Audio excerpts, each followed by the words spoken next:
And again, despite the Pentagon repeatedly saying that America's sole involvement in Yemen was logistical and support for the air war. Senator Tim Kaine of Virginia said the Pentagon was deliberately blurring the lines between train and equip missions and combat. It is unclear from the report from the New York Times if the U.S. troops crossed into Yemen, but given that their mission was to target Houthi sites, it seems almost certain that they have. CENTCOM Commander General Joseph Votel, during the March debate, did say he had authorization to help the Saudis defend their border. At that time, however, he told the Senate that this was being done purely through intelligence sharing and military advice. Clearly, it also involved physical U.S. troops on the border. It remains to be seen what the consequences of the Pentagon's deception will be domestically. At the very least, it seems like this could provide a new pretext for a vote on ending U.S. involvement in the Yemen war, as Congress lacked all the information they needed to have an informed vote in March.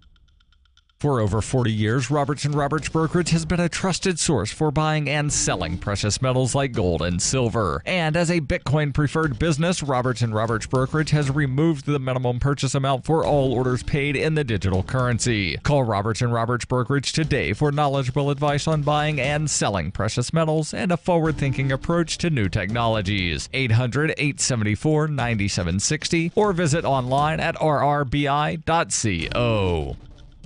UPI reports Twitter encouraged all of its users to change their passwords on Thursday after discovering a bug that caused passwords to be stored without proper encryption. The social media platform discovered a bug that caused user passwords to be stored in an internal log without going through a process known as hashing, in which password characters are replaced with a random set of numbers and letters. Twitter's chief technology officer wrote in a blog post, "Due to a bug, passwords were written to an internal log before completing the hashing process. We found this error ourselves, removed the passwords, and are implementing plans to prevent this bug from happening again." The CTO said the bug had been fixed, and an investigation showed there was no indication of breach or misuse by anyone. He still encouraged users to change their passwords out of an abundance of caution, and Twitter pushed a pop-up window to users explaining the bug and including a link to the settings page.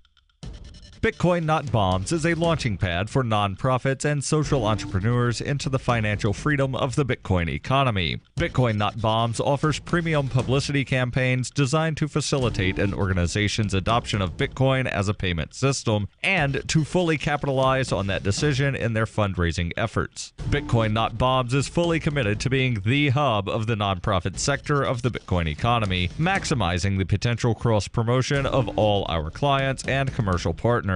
To learn more, visit bitcoinnotbombs.com.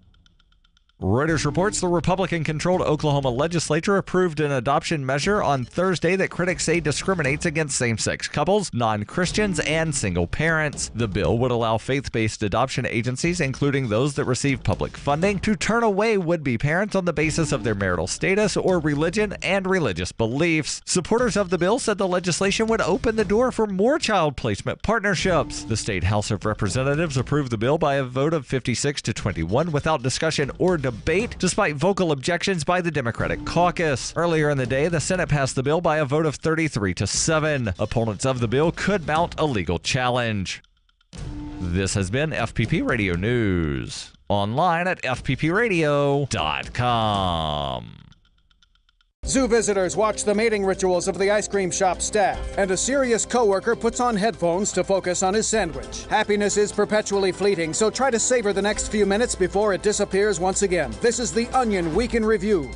FBI officials announced they just can't bring themselves to bust a man who recently downloaded every season of the 1990s television show Picket Fences from a BitTorrent website. While stressing that pirating copyrighted material is strictly illegal, federal authorities expressed their sympathy for the man and claimed that perhaps the story of Sheriff Jimmy Brock and the strange events in a small Wisconsin town is all he has left to cling to. We have more than enough evidence to bust him for piracy, but if the poor guy really wants to watch all 4 seasons of a 20-year-old CBS drama that nobody remembers, he's clearly going through a pretty big rough patch right now. And frankly, we don't need to make it any worse. For statistical purposes, we have seized all private data from your personal computer, and we are disgusted with your recent internet search history. You sick f***. For more, keep checking theonion.com.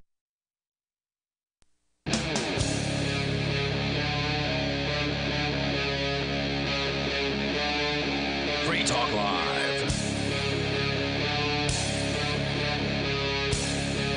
It is Free Talk Live. Of course, you're welcome to join us right here. The toll-free number is 855-450-FREE. For those of you who want to take control of the airwaves, you can bring up whatever is on your mind. 855-450-3733 with you tonight. It's Ian. And Mark. Also, we have Skype. The Skype username is lrn.fm, so hop in there if you like. Or we've got the Discord on-air call-in line chat room, which allows you to get on through Discord, which is a chat app.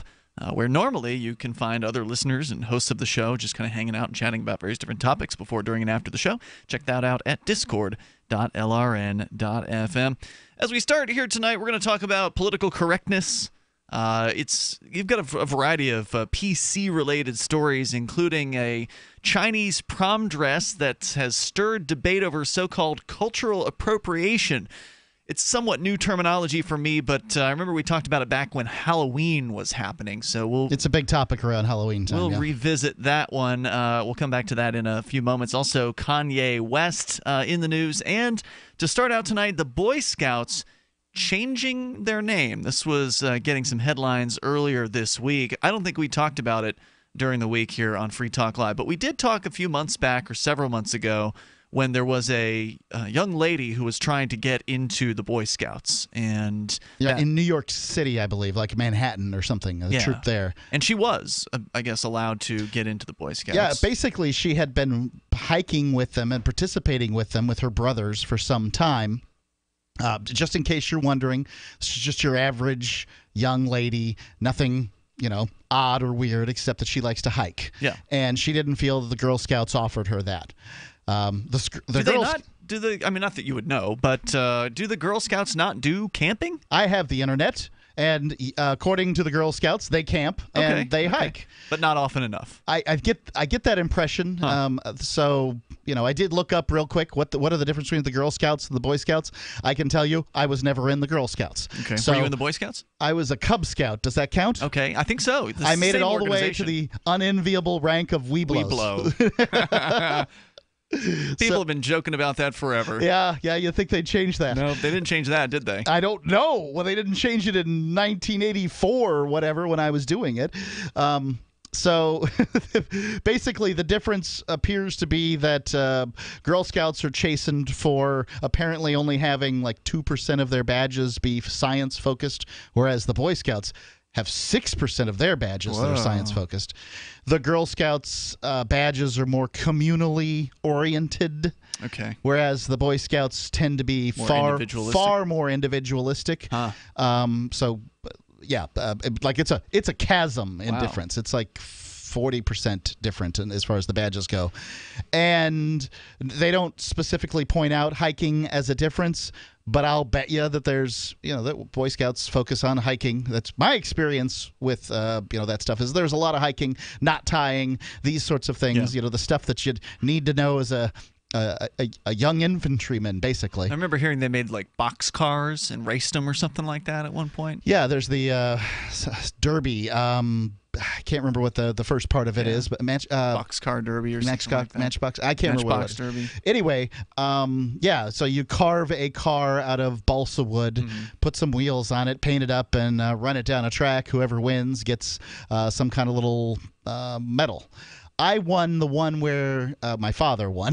My father did a great job carving a balsa wood plane. You sat in it. No. Oh, wait, no, it's a plane. Okay. No, these things are tiny. Yeah. So the car's 5 inches long. Yeah. Oh, wow. And maybe they do that too, where you're talking about the kids riding around. I don't know, but I can tell you, in our troop, what we did was we'd alternate years, and one year we'd do the cars rolling down the ramp, and the other years we'd do the airplanes, where you wind it up with a rubber band in the middle of it, run it down some fishing wire, and whichever one made it to the end first. And we handily whooped everything the whole way through. I don't know what he did to it. Mean? Yeah, I have no idea. Yeah. Well, I took credit for it. Okay. You can believe that. So they're changing their name. Yep. This is a big moment. I mean, this is an organization. It's been around a long time. It's been around, 100 years plus? 105, something like that? Yeah. And I wouldn't call it the biggest change in the world. Boy Scouts of America have now gone to Scouts BSA. So they're keeping the initials BSA, which has been their initials all along, and they're calling themselves the Scouts. They're intending to be more inclusive. They got rid of the gay ban on Scoutmasters back in 2015. So essentially, they're poising themselves from a branding aspect to be the scouting organization. Mm-hmm. The Girl Scouts, which, own cookiedom, right? Yeah, that time of year right now. I saw them for sale the other day. I get the impression that they're working that angle the whole year round. But nonetheless, they're not worried. As a yawn is basically their response. So Boy Scouts of America doubled down Wednesday on its quest to become the scouting organization of choice for boys and girls, announcing it will drop boy from the name of its signature program. But the decision didn't impress the Girl Scouts organization, which noted no new girl-specific programming. Girl Scouts is the premier leadership development organization for girls. Sylvia, well, I should have practiced this ahead of time. Acevedo, CEO of Girl Scouts of the USA, said in a statement, "We are and will remain the first choice for girls and parents." Both groups, Probably true. which have been at odds since the Boy Scouts decided to open its doors to girls, have been struggling with declining membership. The umbrella organization will retain its name, Boy Scouts of America, or BSA. The term Cub Scouts for kids 7 to 10 years old is gender neutral and will also go unchanged. Boy Scouts, which includes kids 10 to 17, will become Scouts BSA in February. Jeez, So it's already done. Oh, wait, this already happened? This Or article it's should coming be soon. from, it was published today. No, must be February coming. Okay, all right. So there you go. Yeah, I mean, it doesn't really seem to be a big deal on its face. Like, I mean, nobody really should be surprised given It's the news all over headlines. conservative radio. Yeah. It's all they're talking about. Dear Really? God, we're losing, plink, another nail in America's spaceship. We're going to crash and burn. Rome will be torn asunder. I mean, you just hear it and hear it and hear it. You never hear them say, "Oh, by golly, the Young Men's Christian Association really went downhill after they started letting in people that weren't young, weren't Christian, and weren't men." For As a people matter that of fact, don't know. they'll let you in if you don't even believe in associations. Maybe there are people that don't know. Young Men's Christian Association is the YMCA. Right. Yeah. I I didn't learn that about the YMCA until well into my adult years. Well, that's because there are people in the world that don't ask questions of themselves, Ian. I mean, how can you wander around not just wondering what YMCA stands I for? don't know, man. I was a kid. I you said well into your adulthood. Apparently, Yeah, well- you're an adult. Part of it too. I didn't pay any attention to You them. were obtuse. Just go ahead and admit it. That's what's going to happen with BSA now. People are going to be like, the Scouts. Yeah, BSA. Wonder what that means. And they're just going to go on. Do people wonder what KFC means? Because that's the same move, right? When Kentucky Fried Chicken changed their name to KFC, it was supposedly to take the word fried out of their title. That was the supposed It wasn't to be reasoning more for it. inclusive and take out the word Kentucky? I don't know. I remember hearing the claim that it was about the word fried, that they wanted to get away from the image of just having fried chicken. So nothing changes. They just take the word fried out of their name. Well, they probably have some kind of baked chicken sandwich or something. I There's don't know. I probably don't a ever grilled go chicken there. sandwich over there that doesn't sell at all because yeah. it's not as good. Right. But isn't this basically the same move? Now they're calling themselves Scouts BSA. That's the same thing. Isn't that essentially saying we're the Scouts BSA, which is to say Scouts, Boy Scouts Association, or Boy Scouts of America or whatever? So it's now the word Scout is in there twice. Yeah, It seems like a dumb change. I think that it would make me more likely to want to send my son there. It's got less of that. It just seemed too much like Republican military prep to me beforehand. It's probably still going to be that. I mean, yeah, I still remember the oath. I promise to do my best, to do my duty to God and my country, and obey the laws of the pack. Obey is like right in there. wow. You know, See, I never wanted to swear that oath. That's why I was never truly a Boy Scout. Like, I told my parents I would go and do it because my mom wanted me to, and I just refused to. It's great to be able to know those knots, and by God, you should know how to camp and forage for food and all that stuff. Yeah, at that point in my life, I had basically privately become an atheist and was not interested in swearing the oath to God or the country, so they didn't want me. If you're an around there. atheist and you swear an oath to God, is it meaningful? To me, it was at the time. I'm not an atheist anymore, but Yeah, I but was then. you were an annoying teenager at the time. 855-450 free. Your thoughts. Share 'em. Free Talk Live. What's more profitable, running your business or doing bookkeeping? Doing your business, of course, but you want to keep your books so that you can maximize your tax savings, right? What if I told you that there's a person that's a bookkeeper, accountant, and law school graduate that's also a hardcore libertarian? My name is Melanie Johnson, and I hate the state. I will aggressively help you to minimize your tax exposure and maximize profits, all while staying within the law. Melanie's your best choice for your taxes and bookkeeping needs. Go to tax.freetalklive.com and check out our website, tax.freetalklive.com. The Bitcoin.com wallet is a simple and powerful, full-featured wallet that allows you to send and receive Bitcoin Cash and Bitcoin Core with anyone, anywhere in the world. It supports both single and multi-signature wallets and is available in multiple languages. Use the Bitcoin.com wallet to buy, send, store, and receive both Bitcoin Cash and Bitcoin Core. Learn more at wallet.bitcoin.com.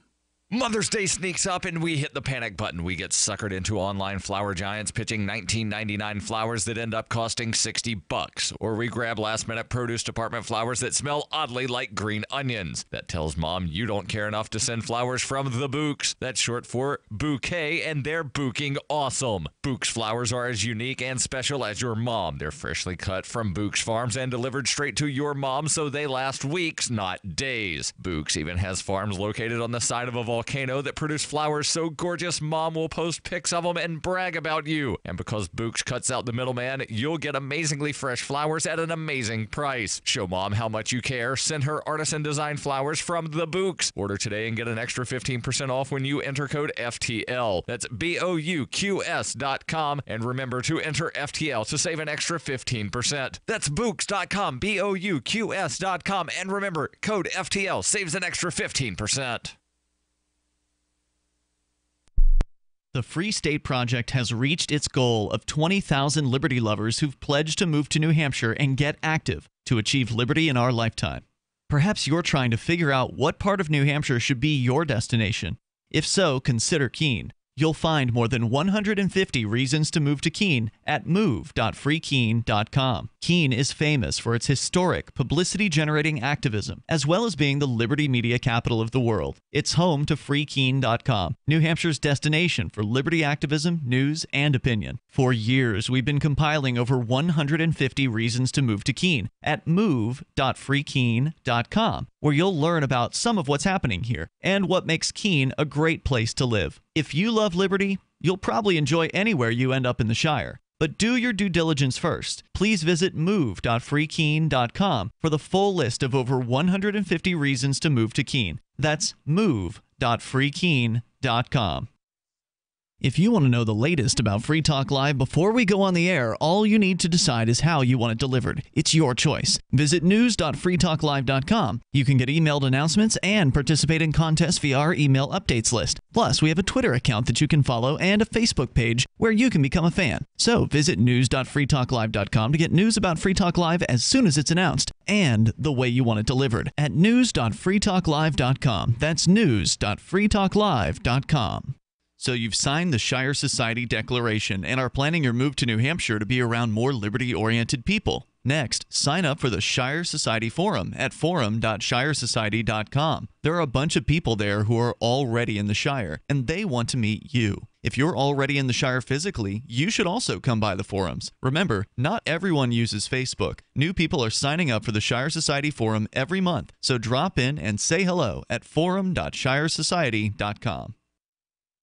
You can sign up to receive the latest about the Liberty Radio Network via our email updates at updates.lrn.fm. That's updates.lrn.fm.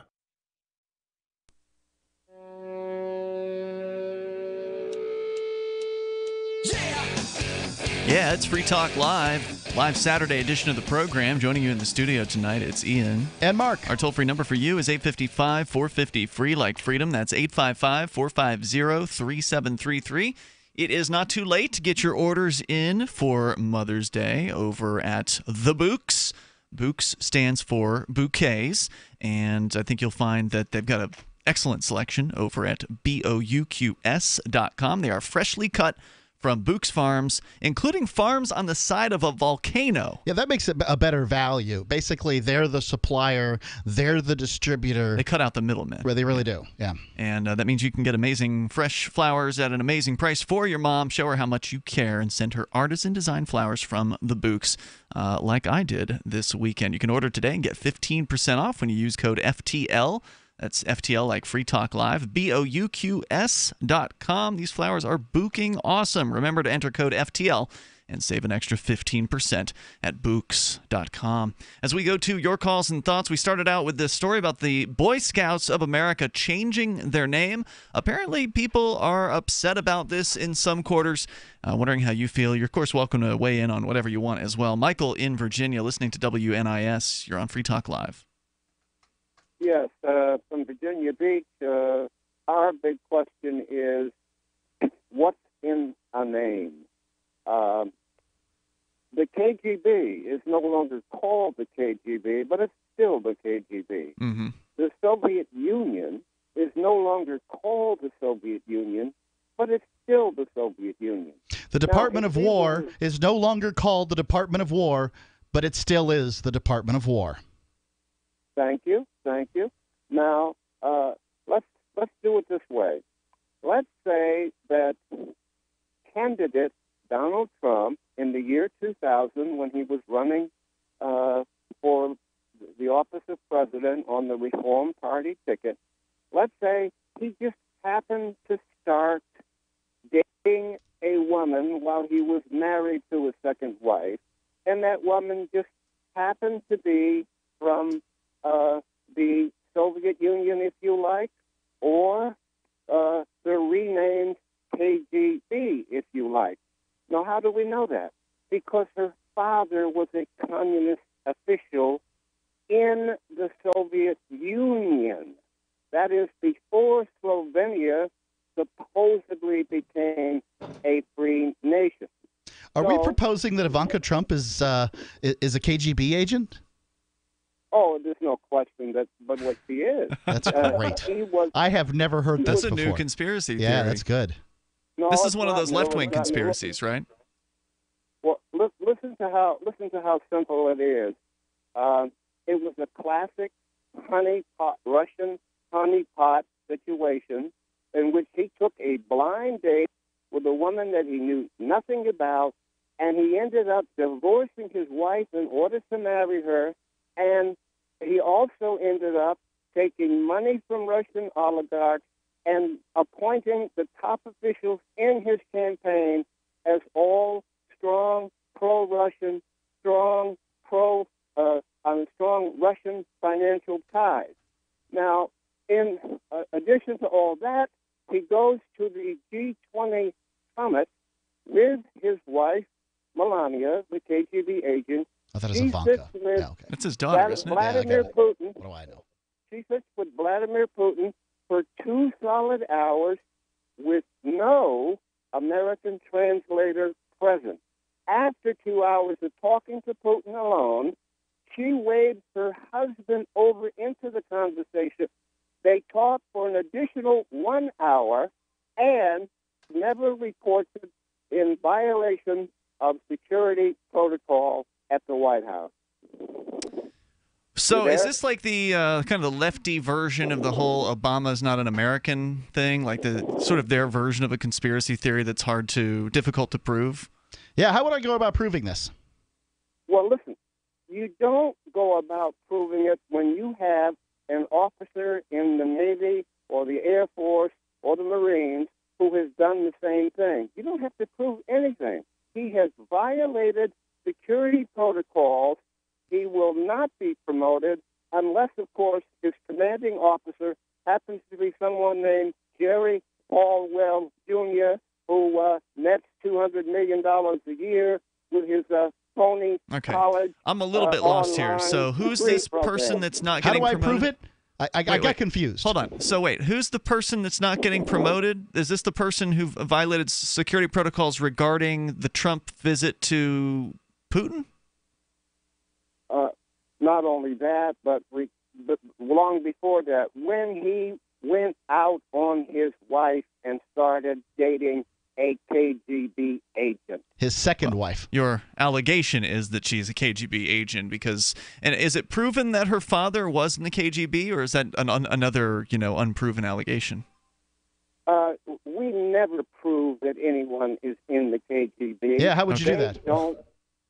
We've never been able to prove that. I see. But we know. So it's wild speculation. Here's what you do. You send a masher up towards her, and if she gives a flying kick to his head and then breaks his neck, then you'll know she's a KGB agent. Thanks for the call tonight, Michael. I appreciate it. The toll-free number here is 855-450-FREE, like freedom. So basically just pure speculation, right? Well, it's amusing speculation. Sure. I mean, that's essentially – there's a lot you can say about Donald Trump, but I got to say I think the worst critique of him is that he's connected somehow to the Russians. I mean, how about the fact that he's bombed innocent people more so than Obama did? That's the claim, but I don't see a lot of stories about it. I mean, I've heard the claims, but I'm not getting those stories. Are we talking about Yemen and U.S. support in Yemen? Somewhere in the Middle East. I don't remember where he dropped all the bombs, but there was some kind of story about that said it was, but maybe several months ago. I don't know if the bombings continued. Yep, I've read the stories, but I didn't hear it fleshed out very well. But that right out the gate, he managed to bomb more people, innocent people, at an increased clip over Barack Obama toward the end of the Obama administration. He certainly never made any suggestion that he was more pro-peace than Barack Obama. He did actually say he said he he'd was keep for us peace. out of other countries' business. But he violated that. He wanted to ramp up the military from the get-go. Yeah. And we all know what happens when a guy's got a hammer. Everything looks like a nail. Every time they get a big hammer, they're going to go around whacking nails. So if you want to comment, you're welcome to join us here, 855-450-FREE like freedom. Although, there have been some things, just like with Obama, where you can acknowledge Trump seems to have done a decent job. I mean, he surprisingly has shown up as sort of this strange kind of diplomat role between South and North Korea, almost presiding over what could be the end of the Korean War. Now, we've yet to actually have him meet. I hear that he's been officially nominated for a Nobel Peace Prize. Yeah, if that's true, I mean, there would be an argument that he deserves it more than Obama for, the North Korea situation. But then again, what role did he really have to play in it? Was there some sort of backroom deals that went on to change Kim Jong-un from a saber-rattling, copy of his father and grandfather before him into this peace-oriented person who's now changed the time zone of North Korea to match South Korea's time zone? Maybe it's just China believing that there's going to be a trade war and they want to, appease the Americans in the way they want to be appeased. I have no clue. All right. The toll-free number here is 855-450-FREE like freedom. You can bring up what you want here, whether it's a comment on the Boy Scouts changing their name or whatever's on your mind. It's Free Talk Live. Hunters, anglers, campers, and survivalists. Get back to nature. Expand your horizons with the highest quality, most versatile, unique slingshots and sling bows on the market at slingbow.com. Slingbow products are compact and models start from just $17.98. They're perfect for your bug-out bag or storing in your vehicle. Give yourself and your loved ones the excitement and tradition of Slingbow, a new frontier in archery and truly modern twist on this primitive survival tool. Feel the thrill only at slingbow.com. This is Dan Pilla. Do you owe the IRS money you can't pay? Are tax debts crippling you? I've defended people from the IRS for over 30 years. I've helped thousands, and I can help you too. I wrote the book on IRS settlement, and I'm telling you, there's no such thing as a hopeless case. Call 800-34-NO-TAX to finally get free of IRS debt. With the IRS's new programs, there's never been a better time to solve your problem. Call 800-34-NO-TAX. That's 800-34-NO-TAX, or my website, danpilla.com. This is Michael Dean from the Freedom Fiends. I've run websites since 1996 and have used over a dozen web hosts in that time. AgristHosting.com is the only one that hasn't broken my heart. Agrist Hosting's uptime and service is stellar, and their DDoS mitigation is the best I've seen. That's important because if you tell the truth in this world, you'll ruffle feathers. And some people will try dirty tricks to silence your voice. No matter what the haters hit us with, Agrist Hosting keeps our websites online. If you have a mission-critical commercial presence or a world-changing activism site, you cannot tolerate any skullduggery.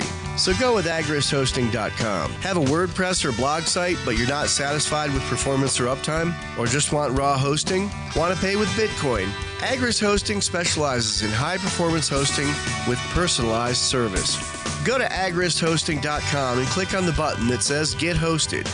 That's agrishosting.com.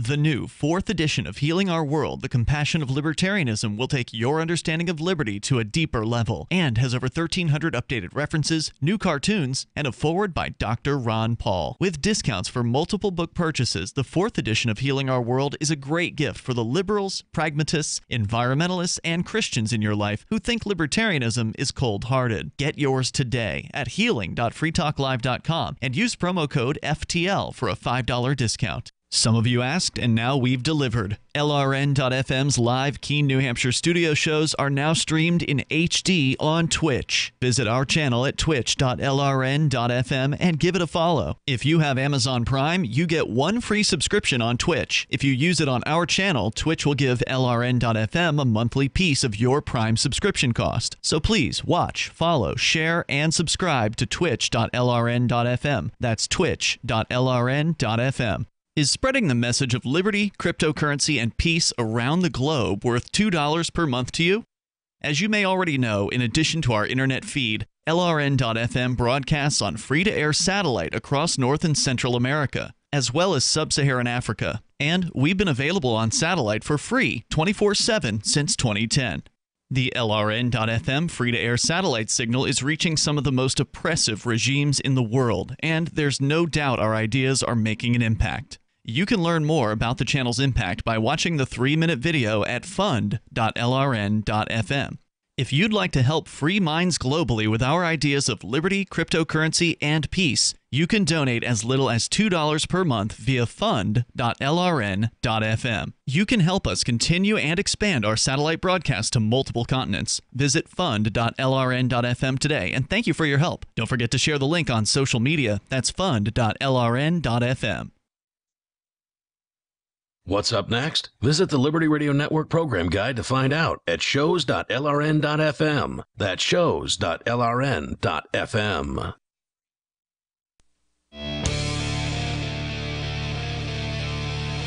Free Talk Live. Live Saturday edition of the show. Dial toll-free. Join us on the radio. Our number is 855-450-FREE like freedom. That's 855-450-3733. Joining you tonight, it's Ian. And Mark.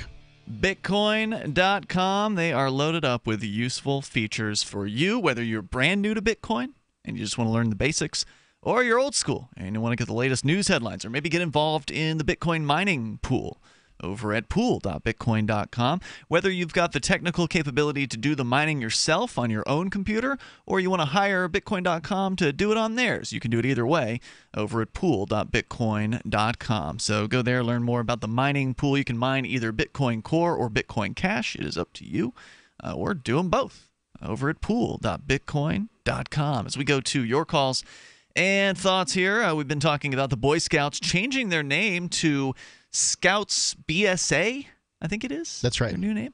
We're going to get into a little bit more about that. And then cultural appropriation is on deck. Justin in Virginia, though, you're on first, listening to WNIS there in Norfolk. Hello, Justin. Hi, how are you doing? Great, you're on the air. Oh, well, I'm a Eagle Scout, or a former Eagle Scout. I guess you don't drop that, but... yeah, I don't know. I was going to give my 2 cents on the Boy Scout name. I hadn't heard that bit about the Scouts BSA, but I don't think that the irony was lost on them, that if they had just dropped the boy bit, they would have been the SA, and they wear brown shirts. SA? SA was what the SS was called before. Oh, really? They went government. Right, so sort of political wing or whatever. So that was just my 2 cents. Well, they could have been SOA, Scouts of America. They could have brought the O into it. Way to run with the joke, sure. Yeah. Was that all you had, Justin, or do you want to share your thoughts on how you feel about it? I mean, do you think it was a good choice for them? I think it's they're probably just trying to avoid that. I think that I'm not the only one who would have come up with that, as far as a criticism or, just a little joke. But they didn't have to change their name at all, right? Like, they could have just continued being the Boy Scouts. do you feel like, as somebody who attained the highest rank of Eagle Scout, which is a pretty big deal when somebody gets an Eagle Scout, it doesn't happen very often. It's about one of the highest, one of the highest honors a civilian can get. Yeah, I mean, so as somebody who's gone through the ranks there at the Boy Scouts, do you feel like this is a stab in the back? Do you think it was a good move for the organization? Oh, I don't think it makes too much of a difference at all. It changed the name at the top. It's very, you could call it sort of corporate, and what happens in the individual troops, isn't affected too much by, the top. But when an Eagle Scout was stripped of his rank because of his atheist proclamation, there were plenty of atheist Boy Scouts in my troop, and there were plenty of gay Boy Scouts in my troop for that matter. I don't think it'll make much difference on the ground at all. Yeah, I don't think so either. It's hard for me to imagine that there's going to be any kind of major exodus, right? Because there's obviously going to be some people, and thank you for the call, Justin, I appreciate it. There's obviously going to be some people who make a lot of noise. Mark, you said there are a lot of people mad about this on talk radio this week, so clearly they got to have something to be mad about on talk radio. Yeah, there's some kind of heat surrounding this particular decision, but what percentage of the scouts that are currently scouting are going to protest by quitting the Scouts, right? Because they're already losing. One of the reasons why they made this change is because they've already been dropping off as far as the number of Scouts per whatever. Right. And so they're losing numbers over time anyway. Are they really going to lose any significant larger number because of making this decision? And also, would that balance out? Even if they lose some, wouldn't it balance out with a potential influx of new Scouts from the female side? Yeah, I would say that's the case, right? Yeah. So, ultimately they're looking at membership and, what the revenue that creates. And if your membership is going down, you got to do something about that, right? They've just increased their audience size. They've just doubled their audience size. Audience potential. Yeah. So that's great. I would say that, but what my experience is that the younger a conservative is, the less they tend to care about the social issues, right? So it's a bunch of old dudes who are mad about this, is what you're saying? Yeah, people who are not part of the target demographic for scouting. Maybe the target demographic for Den Master, and they've got to look at that too. That's important. I can yickety yak all I want, but I haven't gone and become the Den Master of any particular troop anyplace. So. That it's the doers, those people, they've got to look at that too. So what I would mostly say is the young people probably don't care about issues of whether or not we should let gay people in here, or if a girl wants to hike instead of selling cookies or whatever it is. I don't think that those are issues that strike to the core of Generation Z right now. What I think is true when it comes to conservatives, and I've used this example many times, my great-grandmother, Pauline Traub, when she found playing cards in my great-uncle's room, both of these men are now dead, as is Pauline, she went out to the willow tree and got a branch and wore it out. My God. On those basically young adults, men. Right? Now, okay. Because gambling cards are the tool of Satan or something like that? I don't know. I have no clue what was going through her head at the time. Well, to her, I know exactly what was going through her head because I've been in this family long enough. It's all about class. It's a class issue.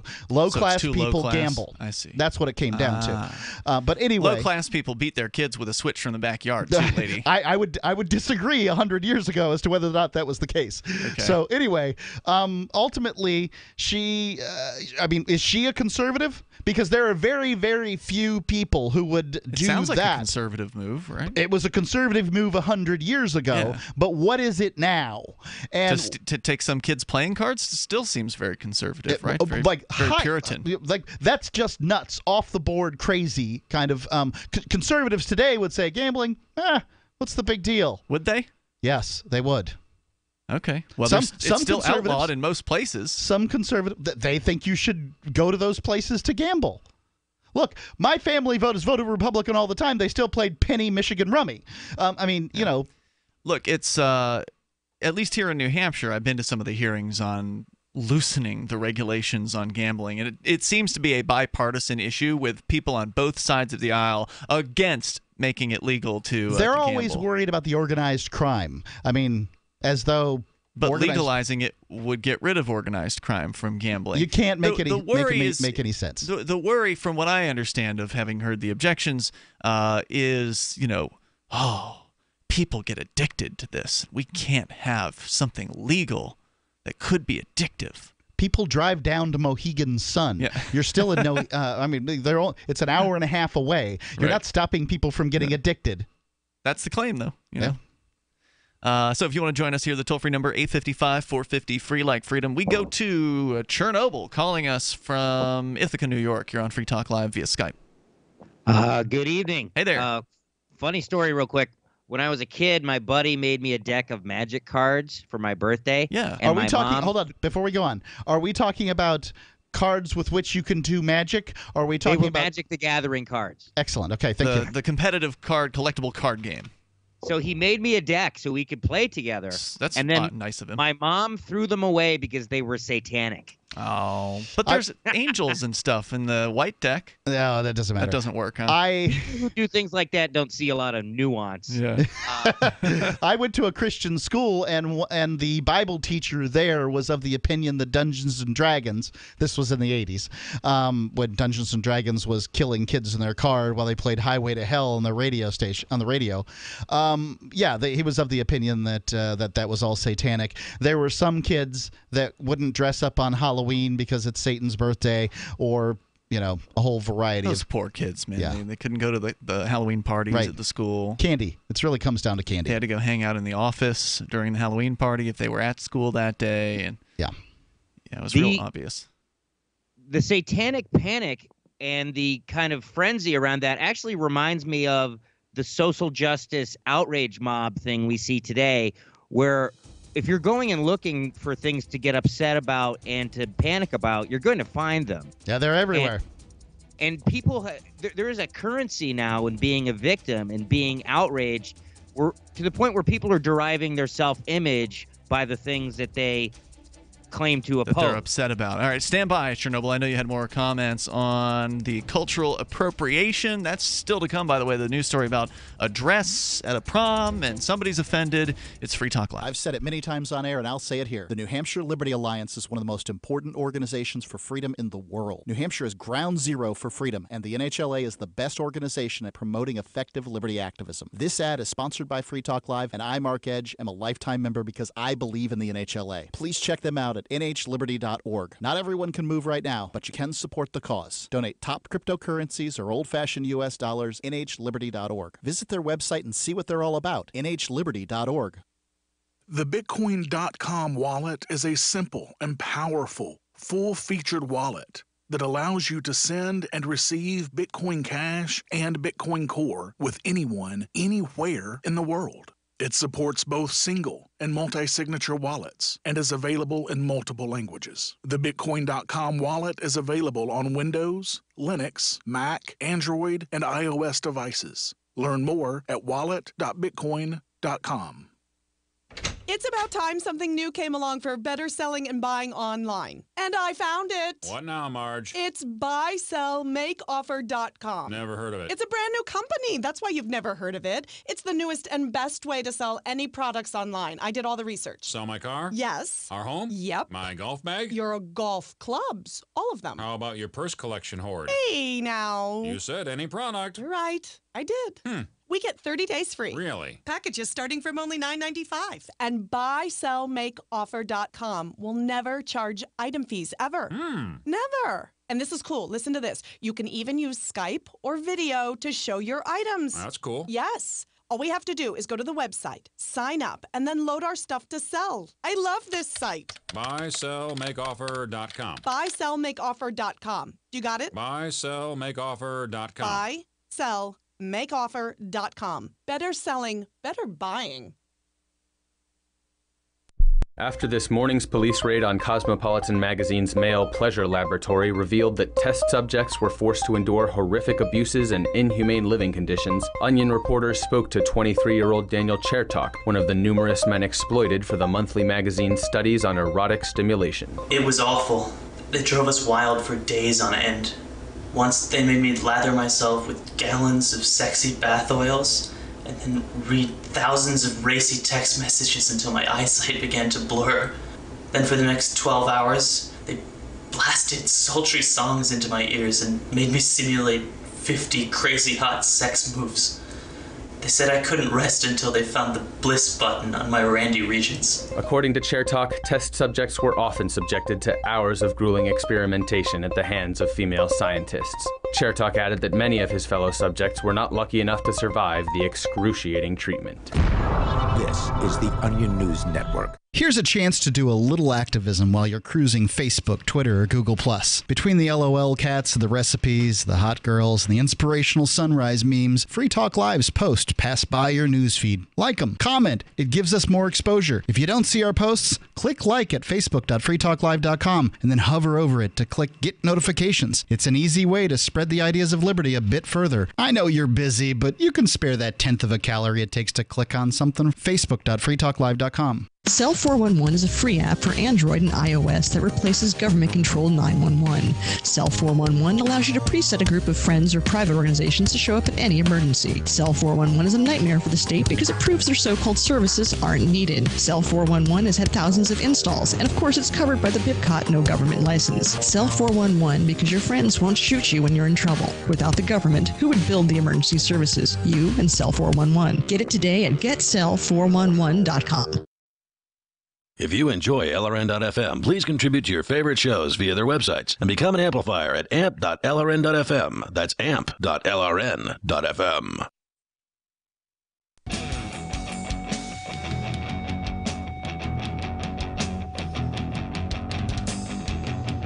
Free Talk Live Saturday edition of the program. You can dial toll-free to join us here. Our number, 855-450-FREE, like freedom, 855-450-3733. With you tonight, it's Ian. And Mark. The AMP program is a way for you to get behind Free Talk Live if you like the fact that we give you the features on our website for free, unlike other talk show hosts that charge you in advance for things like webcam and archive access. We do all that free. If you appreciate the work that we do here, spreading the ideas of freedom and liberty and peace and cryptocurrency all around the world, and doing it 7 nights a week live, then please get behind the show for $5 a month with the AMP program. AMP stands for Advertise, Market, and Promote, and it is your $5 a month, listeners like you that are donating to AMP, that really helps make this show possible. It helps make our continued expansion. Slow as it might be, we are expanding. We have now hit a new record of 188 radio affiliates. Oh, 188 now. Yep. And Sweet. in fact, there's 2 in the hopper as well. 200 is coming down the track. Don't get cocky. But it's got to come. At some point, we will. I suppose we could die. Well, I mean, the show would go on, presumably, if we Indeed. died. But I wouldn't be celebrating 200 twere I dead. Well, indeed. Somebody would be, though, in that case. And it's listeners like you becoming Free Talk Live amplifiers that make this expansion possible. It makes it easier for us to market the show, to advertise, market, and promote Free Talk Live. So if you want to get the cool perks that our amplifiers get access to, like the AMP-only Facebook group, the AMP-only chat rooms on our Discord server, there's also a special AMP badge, Free Talk Live badge, only for amplifiers on our Free Talk Live forum, and more. Go and get all the details over at amp.freetalklive.com. You can sign up with credit card. You can do PayPal. You can also do Bitcoin Core. That's amp.freetalklive.com. All right, our toll-free number tonight, 855-450-FREE, like freedom. We've been talking about political correctness, specifically starting with the Boy Scouts. Was it a politically correct move, or was it just a smart move to save their business? A smart move to make them more relevant. Organization. They're not for profit. Okay. They're an organization that has been around, by the way, since the year 1910. So it's been around since, for 108 years at this point. And they have now changed their name to Scouts BSA. Yeah. As we go back to Chernobyl, he'd called in with some comments generally on all this political correctness. Go ahead with your thoughts. I don't want to get tied down in the discussion about the Boy Scouts, but the founder was a major creep who liked young boys. Just Really? Google that. Really? So get rid of the whole damn thing. But as far as the prom dress, at the same time that Twitter made that a moment, they also made a moment out of the debate. Well, we haven't talked about the prom dress, so I don't know what has happened here. We only basically teased that we were going to talk about it. So, do one of you want to summarize? Yeah, I'll do the summary. A young gal, obviously high school, Okay. going to prom, decided she was going to wear a dress that was rather sort of Chinesey, tight fitting, slit up the side of the leg. Is it insulting to say it's Oriental? It's a Oriental. kippah. Okay. No. It's a Western influenced Chinese dress from the 20s. So part of the issue was that she and her friends posed with their palms together like you would do in a kind of cliche sort of Asian-y sort of bowing situation, if that makes sense. Yep. Okay. But so the guy, Jeremy Lamb, I think his name was, he is the one who started this whole thing with his tweet saying, my culture is not your prom dress. Yet people dug into his tweets and found him saying racially insensitive stuff. And at the same time this was trending, though, there was a debate over whether Hotel shampoo was racist. That was selected by Twitter to be a trending moment. Did you see that? No, I missed all this crap. Yep. So, I mean, both of these issues were kind of manufactured out of thin air. They did a poll, and like 90% of people don't think it's a problem she wore the dress. And a poll. I saw a guy going around in China asking in Cantonese or Mandarin, I couldn't tell you what, in Chinese, he was asking people from China, is it a problem? And besides no, the next highest answer was, well, does she look good in the dress? Yeah. I mean, that's people were not only supportive but bewildered as to why you would ask. Right. Wow, somebody actually appreciates our history and culture enough to want to, be seen in it, wearing it. And this is so the cultural appropriation is a well-designed attack on freedom. Basically people who are what they consider to be the races in power, right? So it's racist and at its core, and it's basically aimed at other folks. So you can't say, well, the car was created by an American, so anybody else who's driving a car is culturally appropriating America. Because that's them having to fit into the new world, and we're forcing them to do it. Okay? I can't say, at this point, wooden shoes haven't come back into fashion for whatever reason, but I couldn't say anything about that. Drunkenness is not, I can't say anybody who's not Irish can't get drunk like me or whatever. I mean, it just doesn't, it's just designed for people who don't have things to do to be upset. I know, right? It's just ridiculous. I mean, who cares if somebody wears an Indian costume on Halloween or wears a Oriental dress to a prom? Isn't it a good thing when cultures mix? I mean, hello. Are these people talking about cultural appropriation basically racist, to where they want to keep their race pure and they don't want anybody else from anywhere else adopting any of it? It's not even necessarily the people who are from that race. In this case, Jeremy Lamb was, who are from that particular. It's other people being offended on their behalf. Right, it's people being offended on their behalf. I see.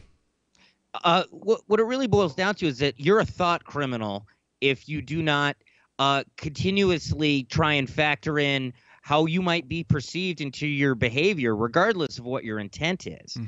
And again, these people are searching for a reason to be upset, and they are finding it every time. The thing with the hotel shampoo, it's supposed to be cheap, and it's disposable because God knows what someone could do to it when it was in the room. What is this thing with the hotel shampoo? Why is hotel shampoo racist? I just read it. I don't know why. Because it's not good for black hair. If you pull up the woman's tweet, she said, I can't use white people shampoo on my hair. Why are you not thinking about the other 50% of your customers?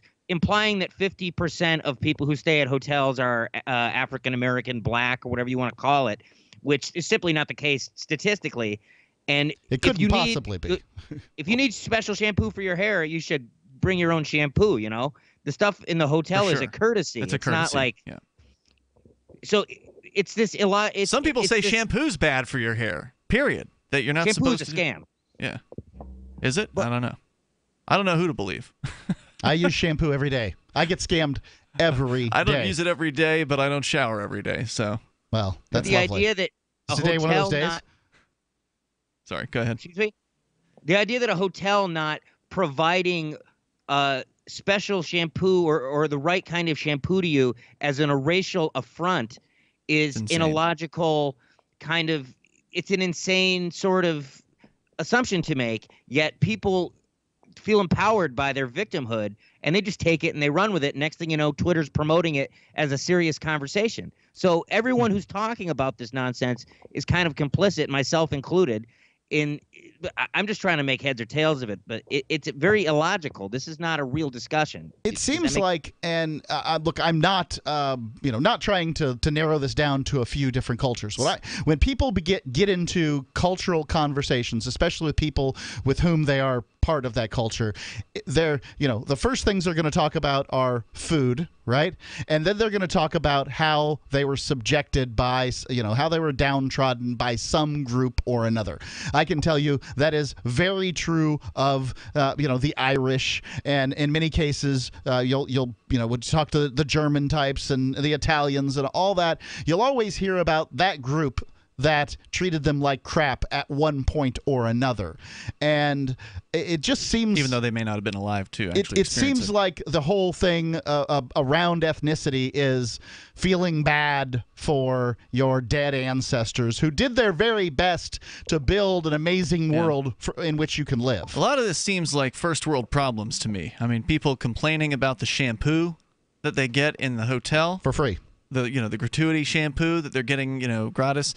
That's their complaint. I mean, there's some people in the world that would love to have a bottle of shampoo and would love to have themselves a nice oriental dress of any kind. How about potable water? Yeah, exactly. Hey, thank you for the call, Chernobyl. I appreciate hearing from you there in Ithaca on Skype. Sounded good, too. If you want to get on our Skype, you can do that. Our Skype username is lrn.fm. You do need to send a contact request first. We'll approve you and you'll be good to go. But don't send any of those spammy links, otherwise I'm going to remove you. I don't think most people know when they do that, but I never click on those links. You ever see those things come through? Yeah, Skype just has some kind of vulnerability where people's accounts may not have been, they may not have lost their password or anything, but something gets in there and just starts spamming out these questionable-looking links. These creepy-looking links, and the best advice I have is don't click on a link that you get through Skype until you've had a long conversation with the person about it. Unless you are expecting that person to send you a link to something. The toll-free number here is 855-450-FREE like freedom. You can join us. We got more on this cultural appropriation thing because I want to hear what they have to say about it on the way. It's Free Talk Live.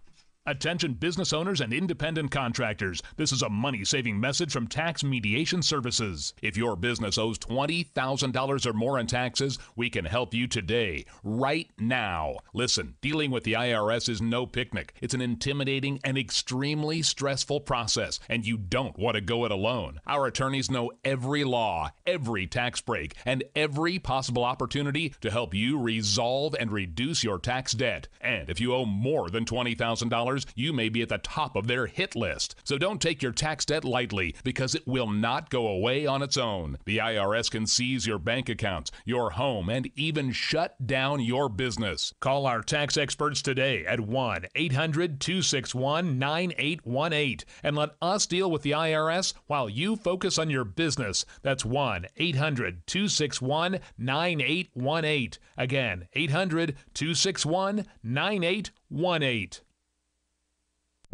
We've all heard about blockchain assets like Dogecoin, Ether, and Ripple. Bitcoin isn't the only player in the blockchain game any longer. And for those of us wondering how to get our hands on these digital assets, finally, there's a solution. Shapeshift.io allows you to buy and sell between your digital assets and Bitcoin instantly between your own digital wallets. I've used it with ease. Shapeshift.io. There's no account or email address needed. You send them the crypto you want to sell. They send back the crypto you want to buy. It's that easy. Shapeshift.io.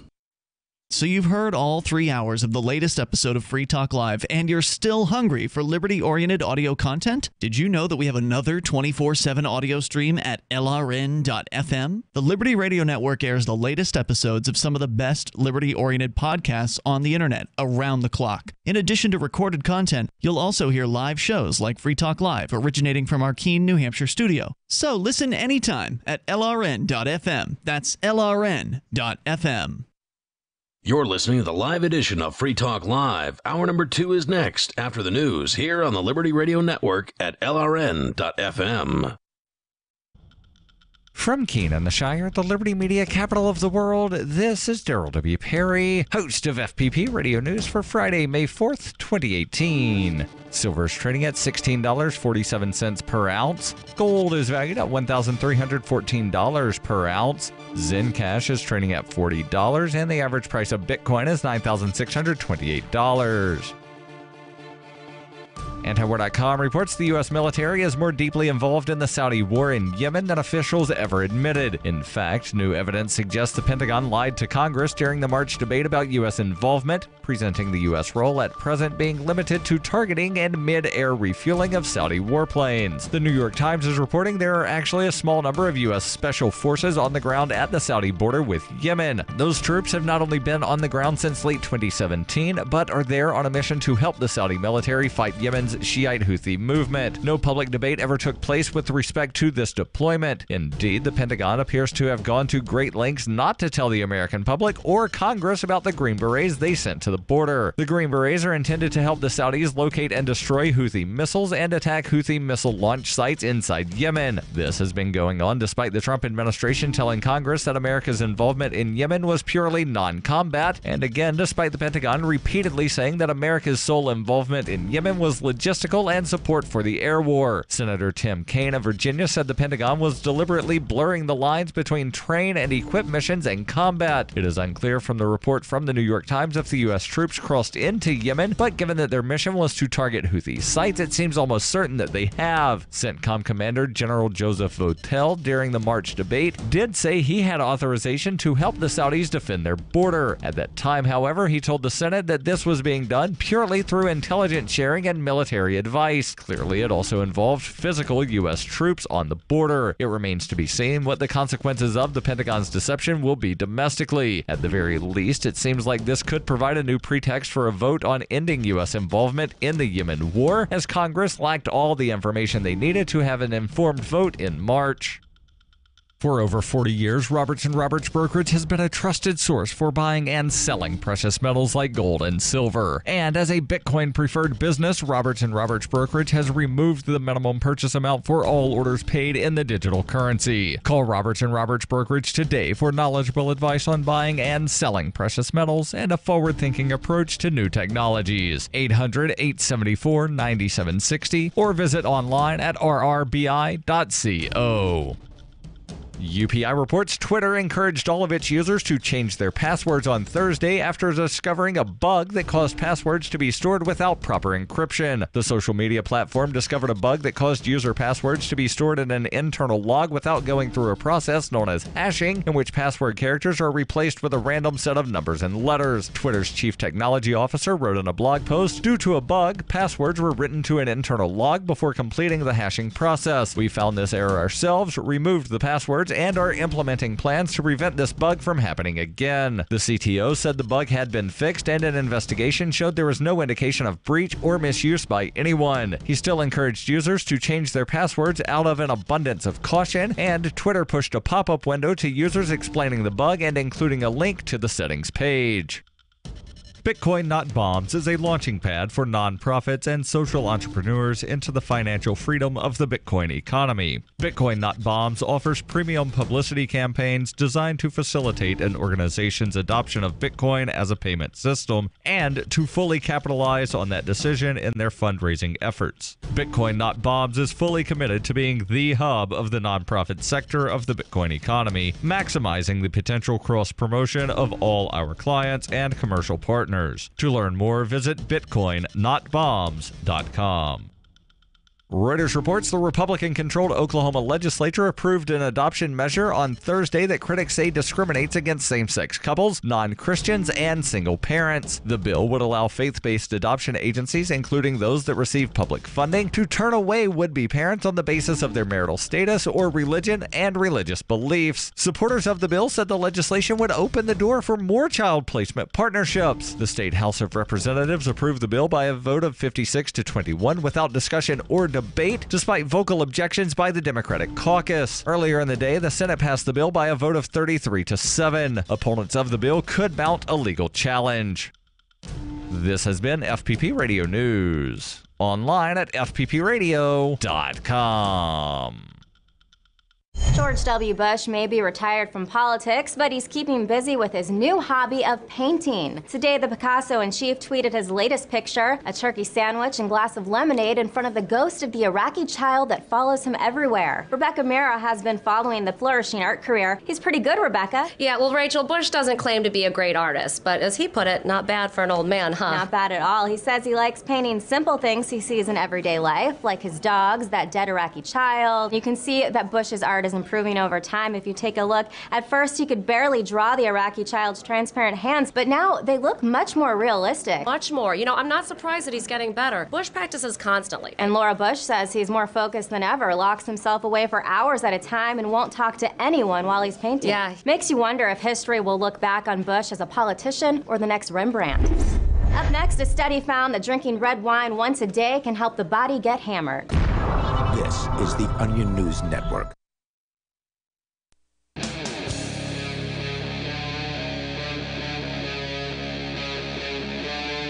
Free Talk Live. It is Free Talk Live, and we're launching into the second hour of this live Saturday edition of the program. You can join us here toll free at 855-450-FREE like freedom. That's 855-450-3733. Or Skype on in here. It's Skype username LRN.FM. You can also join us on our Discord on-air call-in line room. It is the first room when you join our Discord at discord.lrn.fm. Just hop on in there. We'll join you, and you'll be on the air with us. Sound like you're almost in the studio. It's very, very high quality. Ian and Mark in the studio with you, and of course you can take control of the airwaves here. To bring you up to speed in case you're just tuning in, we've been kind of talking about political correctness. We started with the Boy Scouts of America, and it really just seems to be, to me, to be less of a politically correct move as it is a we need to stay relevant kind of move. They have had their membership numbers dropping off in recent years, and what better way to increase your membership numbers than to double the potential pool of recruits? So you're saying it's more of a politically correct? No, I'm saying it's more of a corporate, it's more of a practical decision. This is what they need to do to stay relevant. Yeah, I think up to this point they've seen that they, the support. Support's probably not the right word. The outrage of conservative radio, basically, over the progression in Boy Scouts towards inclusivity of all kids, has really probably not accomplished much. Right, it hasn't turned out new members. Right, from the standpoint of people joining the Scouts. Yeah, so I mean, I think that you're going to hear people accusing them of being politically correct, but it's probably just a being relevant kind of move, trying to keep their organization afloat. Situation. So we started with that, and then Mark, you had a story that we kind of touched on briefly at the end of the last hour about this cultural appropriation concept being applied to some young person who was attending a high school prom. She had acquired a Western Oriental dress of some sort, and somebody got their panties in a wad about it and posted on Twitter about how this is cultural appropriation. How dare you? I don't have the exact quote, but you may have it there in your story. Yeah, so this is from the Washington Post. Isn't this amazing? Somebody's Twitter feed can actually be a headline now. It's because media reports on it. Journalists are really into Twitter. Yeah. And so they pay attention. It's relevant to them. Twitter's their world. And so when their world, Samantha Schmidt's world, is something's relevant, it's trending, then it's relevant, right? Twitter, I don't spend much time at all on Twitter, and most of the Twitter I see is about cryptocurrency. If I'm on Twitter, it's only because I want to post something for people to see. Yeah. That's pretty much it. That's the reason I used Facebook, but now I use Twitter for that. So you can't fault the journalists for reporting on what is going on in their lives, because they presume it's going on in everyone's. But it is interesting that, that's how one of the reasons, or that's one of the ways that news media reporting has changed in recent years is the media now, rather than sort of leading stories, is just following along. Like, here's what Twitter says is trending. Yeah. And then that's the news. Yeah, you're right. On some of these news stations. It's that time of year in high school, the season of the highly anticipated, stress-inducing rite of passage called prom. Never been to one. I have... prom is... Yeah, I was thinking homecoming for a second there. Never been to that either. They didn't have that at gifted school. Yeah, well... They had a prom, but I wasn't in the gifted school at the time they had that. Oh, no, wait, I was. You were. But I didn't go. You just didn't go, yeah. I've been to 4 different proms. Okay. And they weren't all my school. So... going on. Why aren't you a hot shot? I just, yep, I had girlfriends, I guess was really the reason. Like many other teenagers preparing for prom, Utah senior. Utah? Utah. That's the person's name or She's the school? She's a senior from Utah. Okay, gotcha. Her name is Kezia Dom. She wanted to find a dress that would stand out, something that would be more unique and bold and had some sort of meaning to it, she said in an interview with the Washington Post. Dom decided to browse a vintage store in downtown Salt Lake City where she came across a red cham, also known as a kipao, the high-collared, form-fitting traditional Chinese dress. I thought it was absolutely beautiful, Dom said, who is not Chinese. She appreciated its high neckline, a difficult trait to find in many prom dresses, and also the high leg line. By the way, this thing slits up to about the middle of her hip bone. So it's like super short is what you're saying. It's not short, it's just slit. Okay. Oh, okay, gotcha. So it really gave me a sense of appreciation and admiration for other cultures and their beauty. On a Sunday after the dance last month, like many other social media savvy high schoolers, she posted a photo of her dress alongside her friend's prom, she wrote. She had no idea it would elicit such a response. "My culture is not your prom dress," a man named Jeremy Lam tweeted days later, sharing the photos she posted. "I'm proud of my culture, including the extreme barriers marginalized people within that culture have had to overcome those obstacles." Jeremy, not him, mind you, just people within that culture. Lamb also wrote, "For it to simply be subject to American consumerism," it was bought secondhand, "and cater to a white audience is parallel to colonial ideology." But yet there was some kind of video that you saw of a guy in China who was actually asking people on the street how they feel about this, and they're like, yeah, that's great. Yeah, a guy speaking Chinese. I don't know whether it's Mandarin or Cantonese. I wouldn't know. He was complimented on it, by the way, by these people. On how well he was speaking. And he's going around. He's asking the question. He's showing the picture. He's saying, "What do you think? What do you think about this?" Yeah, it's fine. In some cases, he didn't show the picture. He just asked. And in some cases, people, boorish men would say things like, "How's she looking it?" She looks great. I gotta say. Yeah, she looks great. Ultimately, they basically said there's no problem with this, or they said there's only a problem if she's a chubster or something. I don't know, which is it's a pretty boorish thing to say, and you can expect the results you expect. But clearly, the people in the streets of China, where this gentleman went around, in probably just one city, were not in any way, shape, or form upset about this colonialism that they're talking about here. So isn't that what should be the most relevant opinion? The people from China rather than somebody with some Chinese heritage, a little bit of Chinese blood in him living in America who's a lefty and all upset? That's not the issue anymore. Now that with the Internet 2.0, everybody gets an opinion. Like Free Talk Live. Anybody with any stupid opinion can call 1-855-450-3733. Indeed. And they can share their opinion. We have opened up the lines, and this is what really the problem is that now those that would rule us no longer have this sort of feed mechanism where they tell us what's important. Now you have the cacophony of every neurotic, sycophant out there gets to give their opinion. And because it's on Twitter and because it gets a bunch of likes by a bunch of, guilty white people, then it's trending, by God, and now we have to report on it. You're referring to vlogger Winston Sturzel in the YouTube video posted Wednesday. He walked through a street in China, this according to USA Today, asking people whether it's okay if foreign women wear the qipao while showing them a photo of a woman wearing the dress. Totally okay, one man said. It has a retro sort of classic feel. Right. They're like, oh, they wear those old things? Another woman looking at the photo says, it looks really good. The South China Morning Post quoted someone in the Wengsui City News as saying, quote, really don't understand the people who are against Ms. Dom. They are wrong. The person added an invitation saying, I suggest the Chinese government, state television, or fashion company invite her to China to display her cheongsam. Indeed. Display her.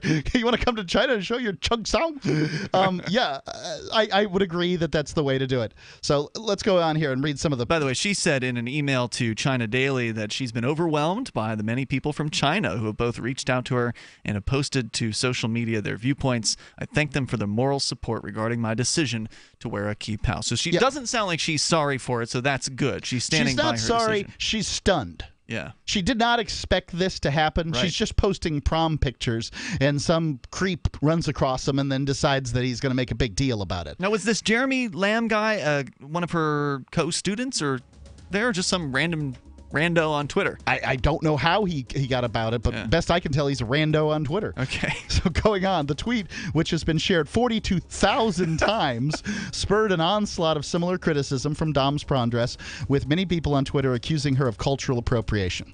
This isn't okay, another Twitter user. I wouldn't wear traditional Korean or Japanese dress, and I'm Asian. That's your problem. I wouldn't wear traditional Irish or Swedish or Greek either. More coming up. Free Talk Live. Join us. Mother's Day sneaks up, and we hit the panic button. We get suckered into online flower giants pitching $19.99 flowers that end up costing $60. Or we grab last-minute produce department flowers that smell oddly like green onions. That tells Mom you didn't care enough to send flowers from the Bouqs. That's short for bouquets. And they're bouquing awesome. Bouqs flowers are as unique and special as your mom. They're freshly cut from Bouqs farms and delivered straight to your mom. So they last weeks, not days. Bouqs even has farms located on the side of a volcano that produce flowers so gorgeous, Mom will post pics of them and brag about you. And because Bouqs cut out the middlemen, you'll get amazingly fresh flowers at an amazing price. Show Mom how much you care. Send her artisan design flowers from the Bouqs. Order today and get an extra 15% off when you enter FTL. That's BOUQS.com. And remember to enter FTL to save an extra 15%. Bouqs.com. The Bitcoin.com wallet is a simple and powerful, full-featured wallet that allows you to send and receive Bitcoin Cash and Bitcoin Core with anyone, anywhere in the world. It supports both single and multi-signature wallets and is available in multiple languages. Use the Bitcoin.com wallet to buy, send, store, and receive both Bitcoin Cash and Bitcoin Core. Learn more at wallet.bitcoin.com. Cryptocurrencies are successful because of good technology. The liberty-loving voluntarists who founded Zencash in 2017 took the best tech, like zero-knowledge anonymity and decentralized autonomous organizations, and are creating a secure platform for money, messages, and media that can be sent to anyone, anywhere in the world. Zencash is a cryptocurrency dedicated to peace, anonymity, and decentralization. Find out more at zencash.com. That's zencash.com. Since time began, tyrants have taken aim at personal liberties. Now there's a movie that aims back. The government has no more right to tell us what to put in our bodies than they have to take our guns or tell us what books we can read. 6 drug police were eaten by bears while raiding a marijuana farm. On your knees, you dirty hippies! Jesus. On your knees! What's the problem, officer? Today, many cops who enforce pot laws do so only because it provides them with cushy jobs, good benefits, and a chance to push people around. I was an undercover narcotics officer. The drug war is nothing but a farce. The Second Amendment says you gotta keep you and your gat intact. Guns and Weed, The Road to Freedom. A film by Michael W. Dean and Nima Vadadi. DVD available now at gunsandweed.com or on Amazon. That's gunsandweed.com. Makes the perfect gift. Remember, that's gunsandweed.com. LRN.FM is proud to announce our official listening apps for Android and iOS devices. Now you can easily tune into our streams anywhere, anytime on your smartphone or tablet. Just visit apps.lrn.fm or search for LRN.FM in the Android or Apple app stores. Please download, rate us 5 stars, then share the link on your social media and let your friends and family know how you're listening to LRN.FM. Download it now, free at apps.lrn.fm. When you hear the word lobbyist, you probably think about greedy corporations, but not all lobbyists are the same. Some are fighting for the freedoms you hold dear. Liberty Lobby LLC is doing just that in New Hampshire, working hard to represent you, not some special interest group. You can help by going to libertylobby.info, where your contribution will give us the tools we need to ensure that your voice is heard. Visit libertylobby.info today to find out more. Join the LRN.FM Discord for live chat 24/7 at discord.lrn.fm. That's discord.lrn.fm.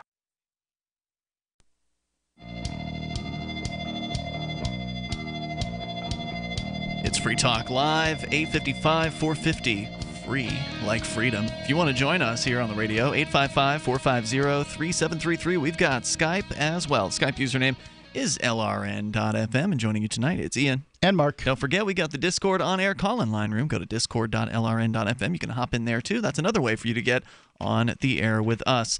If you are an individual who rejects the initiation of force and agrees to abide by the ethics of the non-aggression principle, you qualify to be listed over at liberty.menu. It is a tool for the liberty community, libertarians, voluntarists, people who care about freedom, to allow your business to be seen by people who think like you. So if you want to bring more liberty-minded people through your doors, whether they be physical or digital, you can list your business, your entrepreneurial things that you're doing over at liberty.menu. It's a map-based tool that allows not only business owners but also events coordinators and digital content creators to list and have their stuff be visible to other liberty-minded folks, which might increase the amount of business that you're getting in whatever it is that you're doing.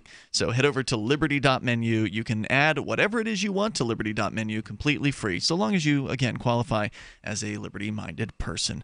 Liberty.menu. Use code FTL on your profile, and you'll get the Free Talk Live listener badge there. It's free, by the way, to list your stuff. So if you got more than one thing that you're doing, it's all free to put it up there over at liberty.menu as we go to your calls and thoughts. Mark, I know you had some tweets that you wanted to share about the cultural appropriation, this angry person on Twitter who was really mad over a young lady in Utah high school deciding to wear an oriental dress of some sort to the prom. She looked fine in it. They actually went onto the streets in China and asked people how they felt about it, and they were all no like, problem there. That's great. Did it fit? Sure. She looks good. You know, all kinds of positive comments, because apparently people around the rest of the world don't get all upset over somebody deciding they want to wear something that is culturally appropriate for their history or something. Well, they also suggested that it was way out of style, like it's not a fashion that's going on in China. Like you wouldn't, if somebody was wearing this outfit in China, you would expect them to be going to, like doing a stage play or something like that. This is this isn't happening in China, so it's not like you're wearing modern, Chinese garb or something. One of the other things, the guy who was angry about this, who we're still not sure what his relationship, if any, to this situation is. He just might have been some angry person on Twitter. That's pretty much it, yeah.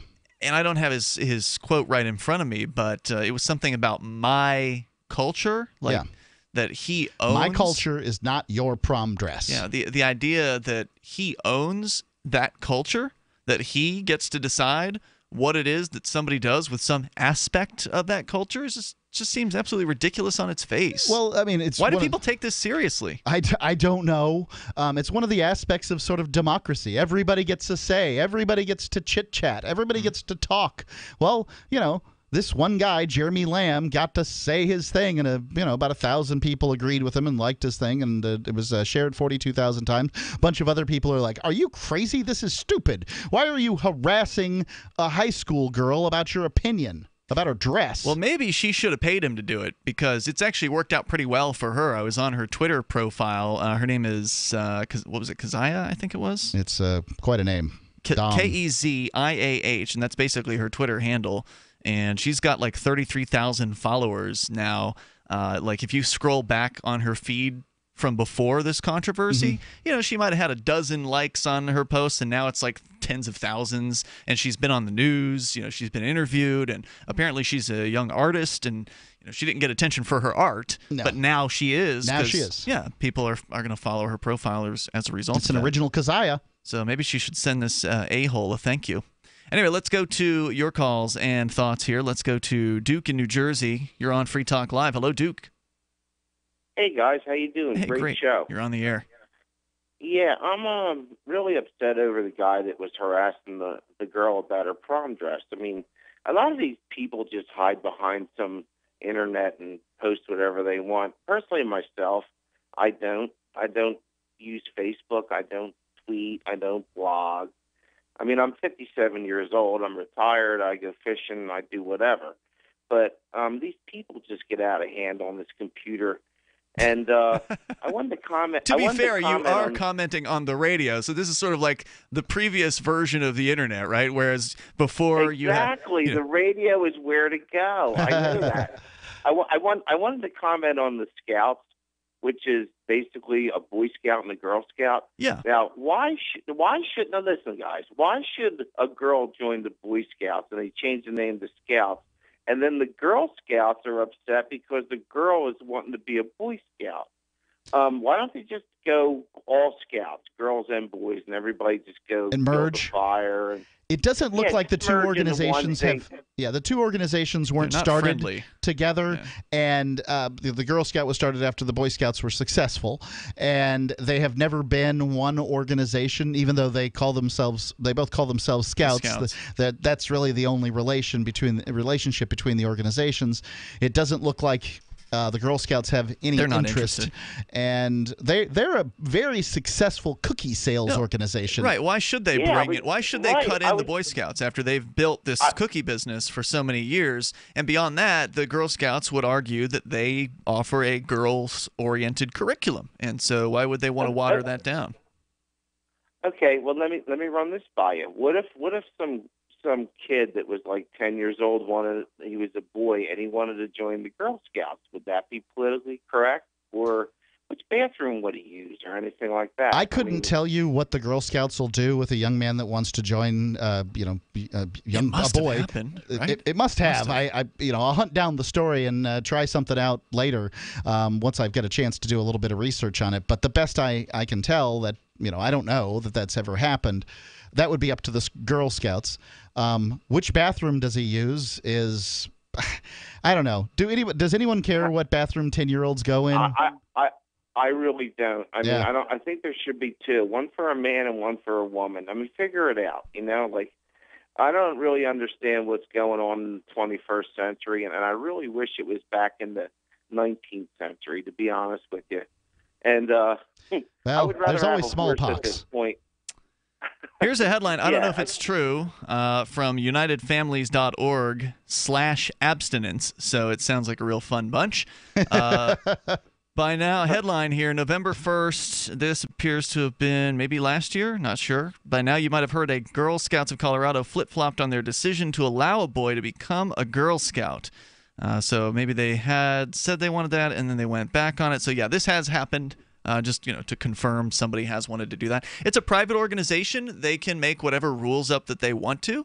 If they decide to allow a boy in there, that's fine. It's their choice. Is it politically correct? Touching people inappropriately, then he's got to go. It seems like in the 21st century that the women are really lashing out against men in every aspect of life.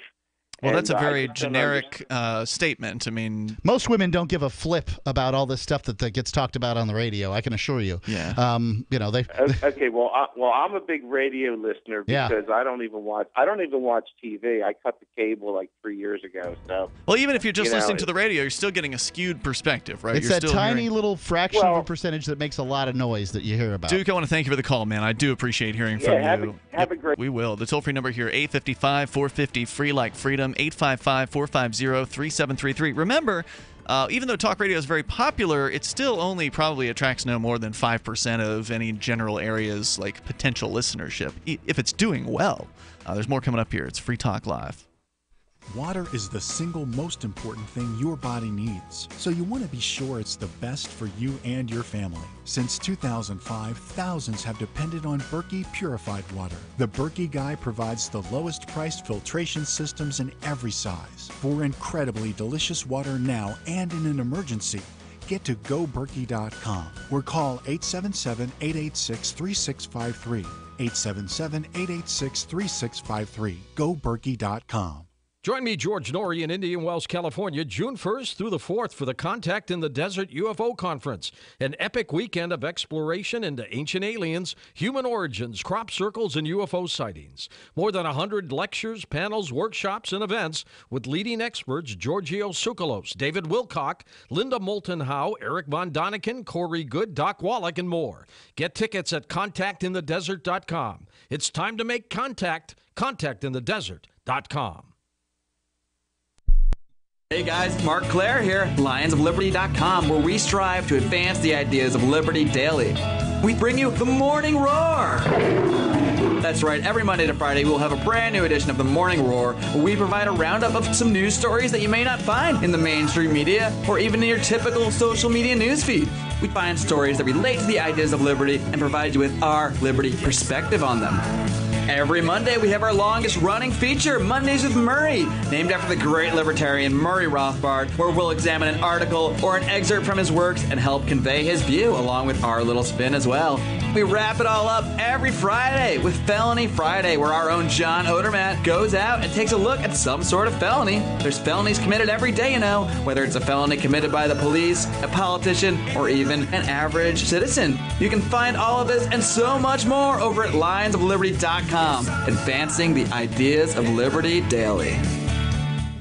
Hi, this is Mark Edge of Free Talk Live. Michael W. Dean's book, User's Manual for the Human Experience, changed my life. In a culture that attempts to turn you into a compliant victim, this book gives you implementable steps on everything from how to be aware of your environment, walking down the street, to business, to how to handle a toxic person in your life. If you're a human, you need to read this book at least once. Go to Amazon and get the Kindle version, or paperback, or an audiobook of A User's Manual for the Human Experience. There are lots of ways to listen to Free Talk Live. Our podcast has been around since podcasts began, and now the FTL feed is loaded with content besides our full show archives. Did you know that we make it easy for you to customize your podcast subscriptions? We have different feeds, one that includes only our full shows, one with just the Daily Digest, and one with just the Edgington Post. You decide what you listen to. It's quick and easy to customize your feeds at feeds.freetalklive.com. That's feeds.freetalklive.com. Why did you move to the Shire? I moved here to the Shire because there's other people around who take liberty just as seriously as I do. I moved to the Shire because I saw videos of people challenging authority and thought that I could get support myself. It called to me, like, do this right now. I wanted to be around people like me who got it. And once I got here, I knew there was nowhere else that I wanted to be. I've always wanted to change the world. So I moved to the Shire to join people who were actually working towards doing the same thing. The people here are awesome, loving, and positive. It was for the adventure and for the feeling of something important is happening here. And I just wanted to come to sort of be part of that. Visit ShireSociety.com to read and sign the Shire Society Declaration and learn the reasons why, if you love liberty, you should immigrate to the Shire. Plus, add yourself to the Shire map at ShireSociety.com. That's ShireSociety.com. You're listening to the best liberty-oriented audio streamed around the clock, on the air, and online. This is the Liberty Radio Network at LRN.FM.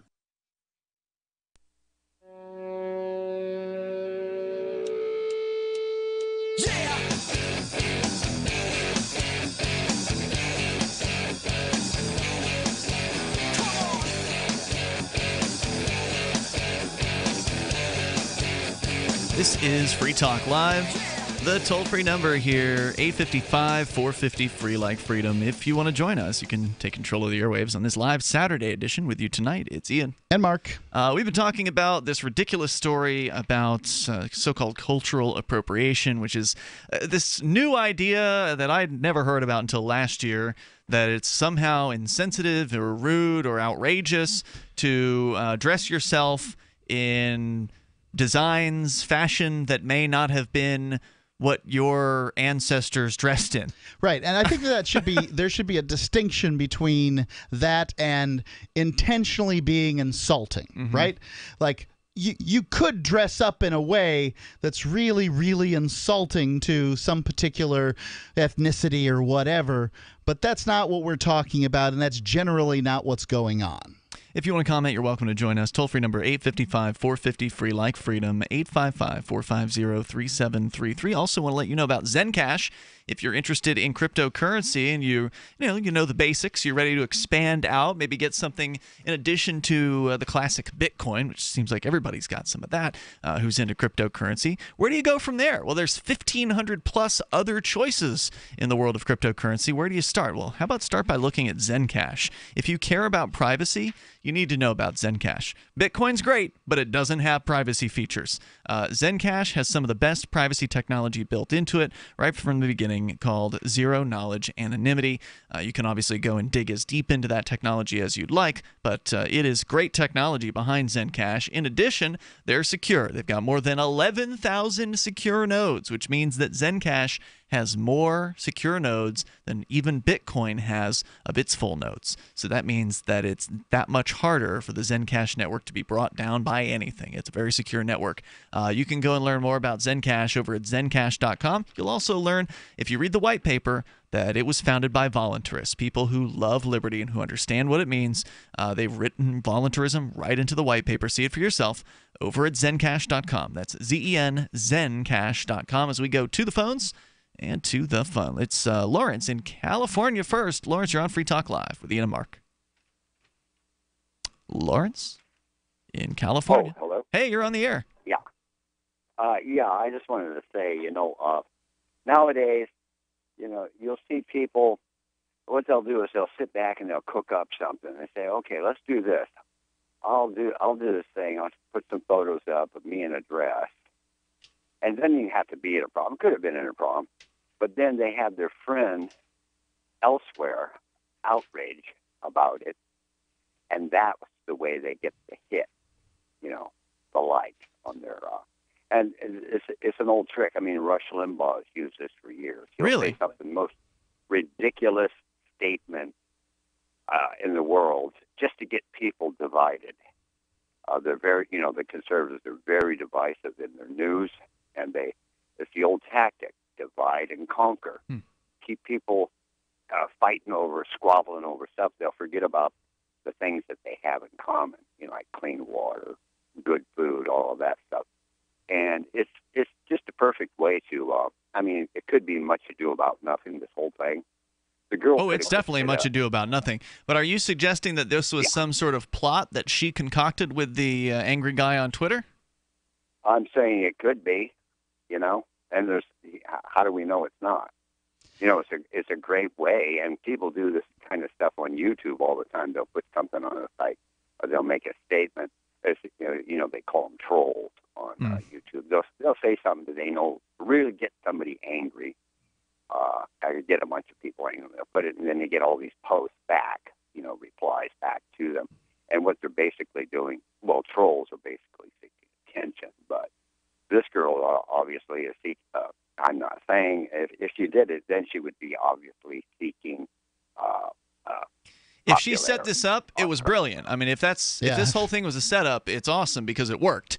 I was just saying I was saying in jest that she should send the guy a thank you note for getting her all this free publicity. I don't think that it was a setup, but it could have been, I suppose. How do you know? Well, you could if you wanted to, and there are people laughing at us right now. Everybody. Yeah, to answer your question of how you would know is you could research both of the profiles and you could see if they were connected, like if they were ever sending each other friendly messages in the past, if those were done publicly on Facebook. And there are people who have the time to dig into somebody's Twitter history like that to see if she has some kind of connection within the last 6 years or whatever it was, however long she's been on Twitter with this person in the past. That would be one way you could probably figure it out.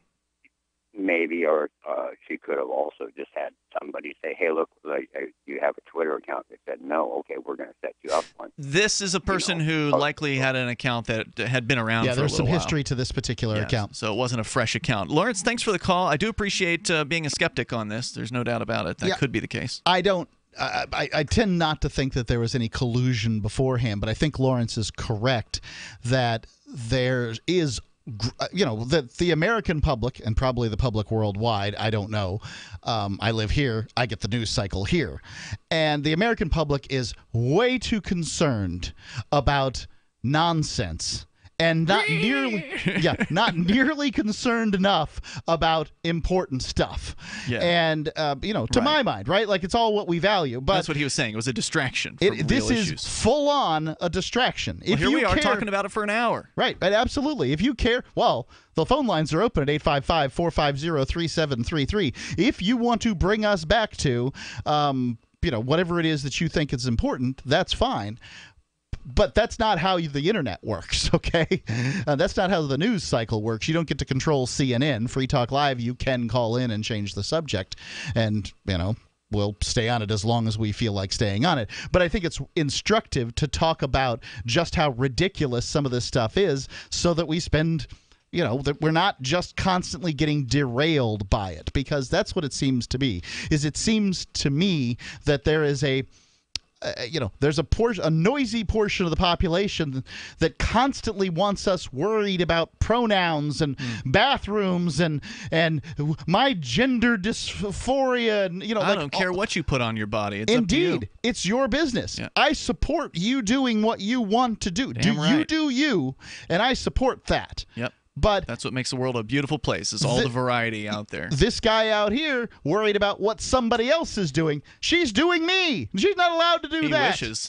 Well, yes. He's probably jealous that she wasn't his date. Let's go to more of your calls and thoughts here. David in Virginia. You're on Free Talk Live listening to WNIS. I'd like to address both of your issues. For starters, let me get this straight.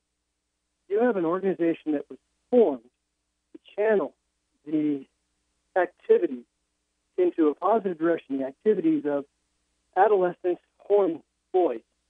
And they get badges for proficiency in tying knots. And now you're going to put girls in the mix. What's the problem with that? I'm just thinking that there might be some unintended consequences. You mean like pregnancy? Really... Poorly tied knots. Look, I gotta agree. I mean, it would have been. I know that when I have to ask my wife every time I'm doing a bowling, I'm like, honey, could you help me for a second? And she's got it down. I can't do it. She's not that good at square knots, and I've got those down. Mm-hmm. So it could have some unintended consequences unless they're really not attractive girls or really not attractive boys.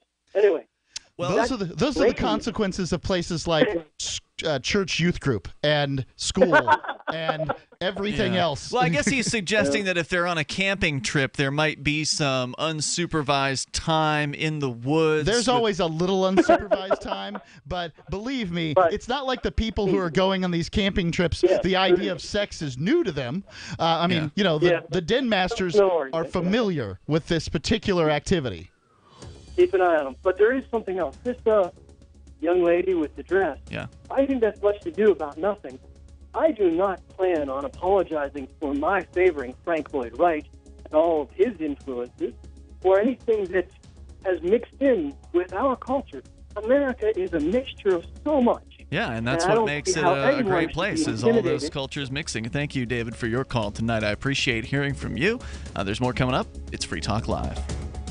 Zencash is an end-to-end encrypted system with zero-knowledge technology over which communications, data, or value can be securely transmitted and stored. With over 7,500 secure nodes, Zencash has one of the most distributed node systems of any cryptocurrency. Zencash is a platform for cryptocurrency and communications built by voluntarists for voluntarists, with the ideas of voluntary interaction being written into the white paper no less than half a dozen times. Learn more at zencash.com. That's zencash.com.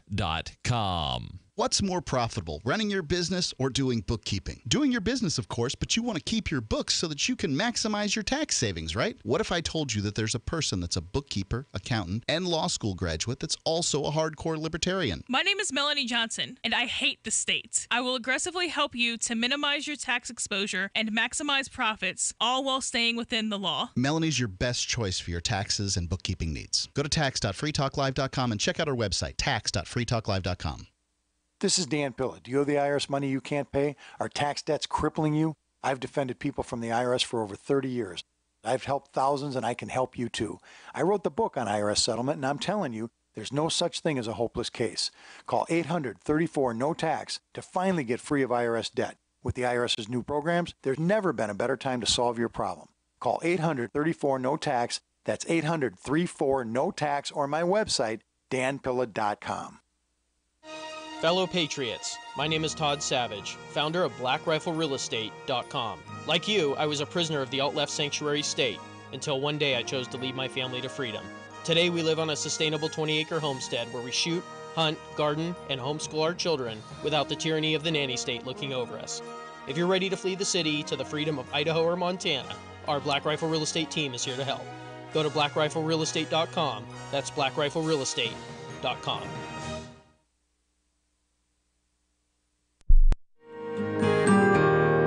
So the protection of life, liberty, and property is what the Free State Project is all about. But it's an effort to move 20,000 people who understand. It's about demonstrating to the entire country that, yeah, we can have a free market, a truly free market. Making it just a freer, great place to live. It's the world's largest voluntarist libertarian community, and it's only getting bigger. That's amazing, to be able to move to a place where other people passionately believe in being free and independent. What the Free State Project is managing to do, though, is to put their money where their mouth is. It's physically getting up across the country and saying, let's go someplace and let's demonstrate the power of these ideas. There's a lot of kind of philosophy that surrounds liberty. There's a lot of thinking about it and talking about it. But here in New Hampshire, people are doing it. 101 Reasons Liberty Lives in New Hampshire, a documentary by Free State Project early movers. Watch it free at 101reasonsfilm.com. 101reasonsfilm.com. LRN.FM now has a Discord. Discord is a free text and voice chat platform, and we now have our own server with a bunch of channels at discord.lrn.fm. You can join other listeners as they chat about various things during our live shows, or anytime, day or night. Discord software is available cross-platform, so you can have it on whatever device you want and take your chats anywhere. Join our Discord at discord.lrn.fm. That's discord.lrn.fm. My name is Jacob Hornberger. I'm president of the Future of Freedom Foundation, which Congressman Ron Paul awarded for having an outstanding freedom website. Write us at fff@fff.org, and we'll send you a free 3-month subscription to our monthly journal of libertarian essays and our booklet, Economic Liberty in the Constitution, which George Mason University economics professor Walter Williams praised in a recent column. That's fff@fff.org. Do you love Twitter? Make sure you favorite the LRN.FM Twitter account so you can receive our tweets at twitter.lrn.fm. That's twitter.lrn.fm.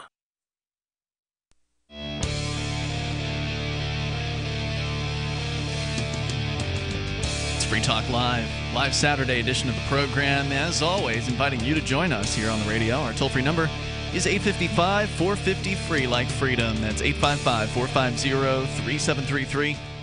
With you in the studio tonight is Ian. And Mark. And don't forget, you can get interactive with other Free Talk Live listeners online. There are a few different ways to do it. One of them is our forum. You go to forum.freetalklive.com, and you can post threads about whatever topics you want to discuss with other listeners and some of the hosts, or hop on into our Discord chat. It's available around the clock, 24/7. Most of the chat tends to happen during the show, but there's frequently chatters happening outside of the show hours because it's there at all times. In fact, there are other shows on LRN.FM that have rooms there, and there's rooms for cryptocurrency discussion and video games and other things like that. Go and get interactive over at discord.lrn.fm. So again, our forum at forum.freetalklive.com or discord.lrn.fm as we continue here with your calls and thoughts about what you want. Let's go to Jack. He's in Michigan. Jack, you're on Free Talk Live with Ian and Mark. Yeah, hey, the story about the gal with the Chinese-style dress. Yeah. The guy that was criticizing her, did it have pictures of him also? No, but his last name sounded Chinesey. There's a... Yeah. His name is there. We could probably pull up his profile. Yeah. What was it, Yeah, Justin Lamb? But Jeremy. Okay. But as I understand what you're saying, he was showing people pictures of this in China, right? So he's living in China there. No, see, he's in Utah. Okay, so no, she's in Utah. Jeremy he's Lamb. in Utah. She's in Utah. Oh, hold on. Jeremy Lamb is also in Utah? According to when I looked at his post, I didn't look at his actual profile, but according to the picture of his post on Twitter, it said it was posted in Utah. Okay, I'll take your word for it. The guy who's going around in Oh. China showing the picture is somebody who's just sort of trying to show that this Lam fella is wrong.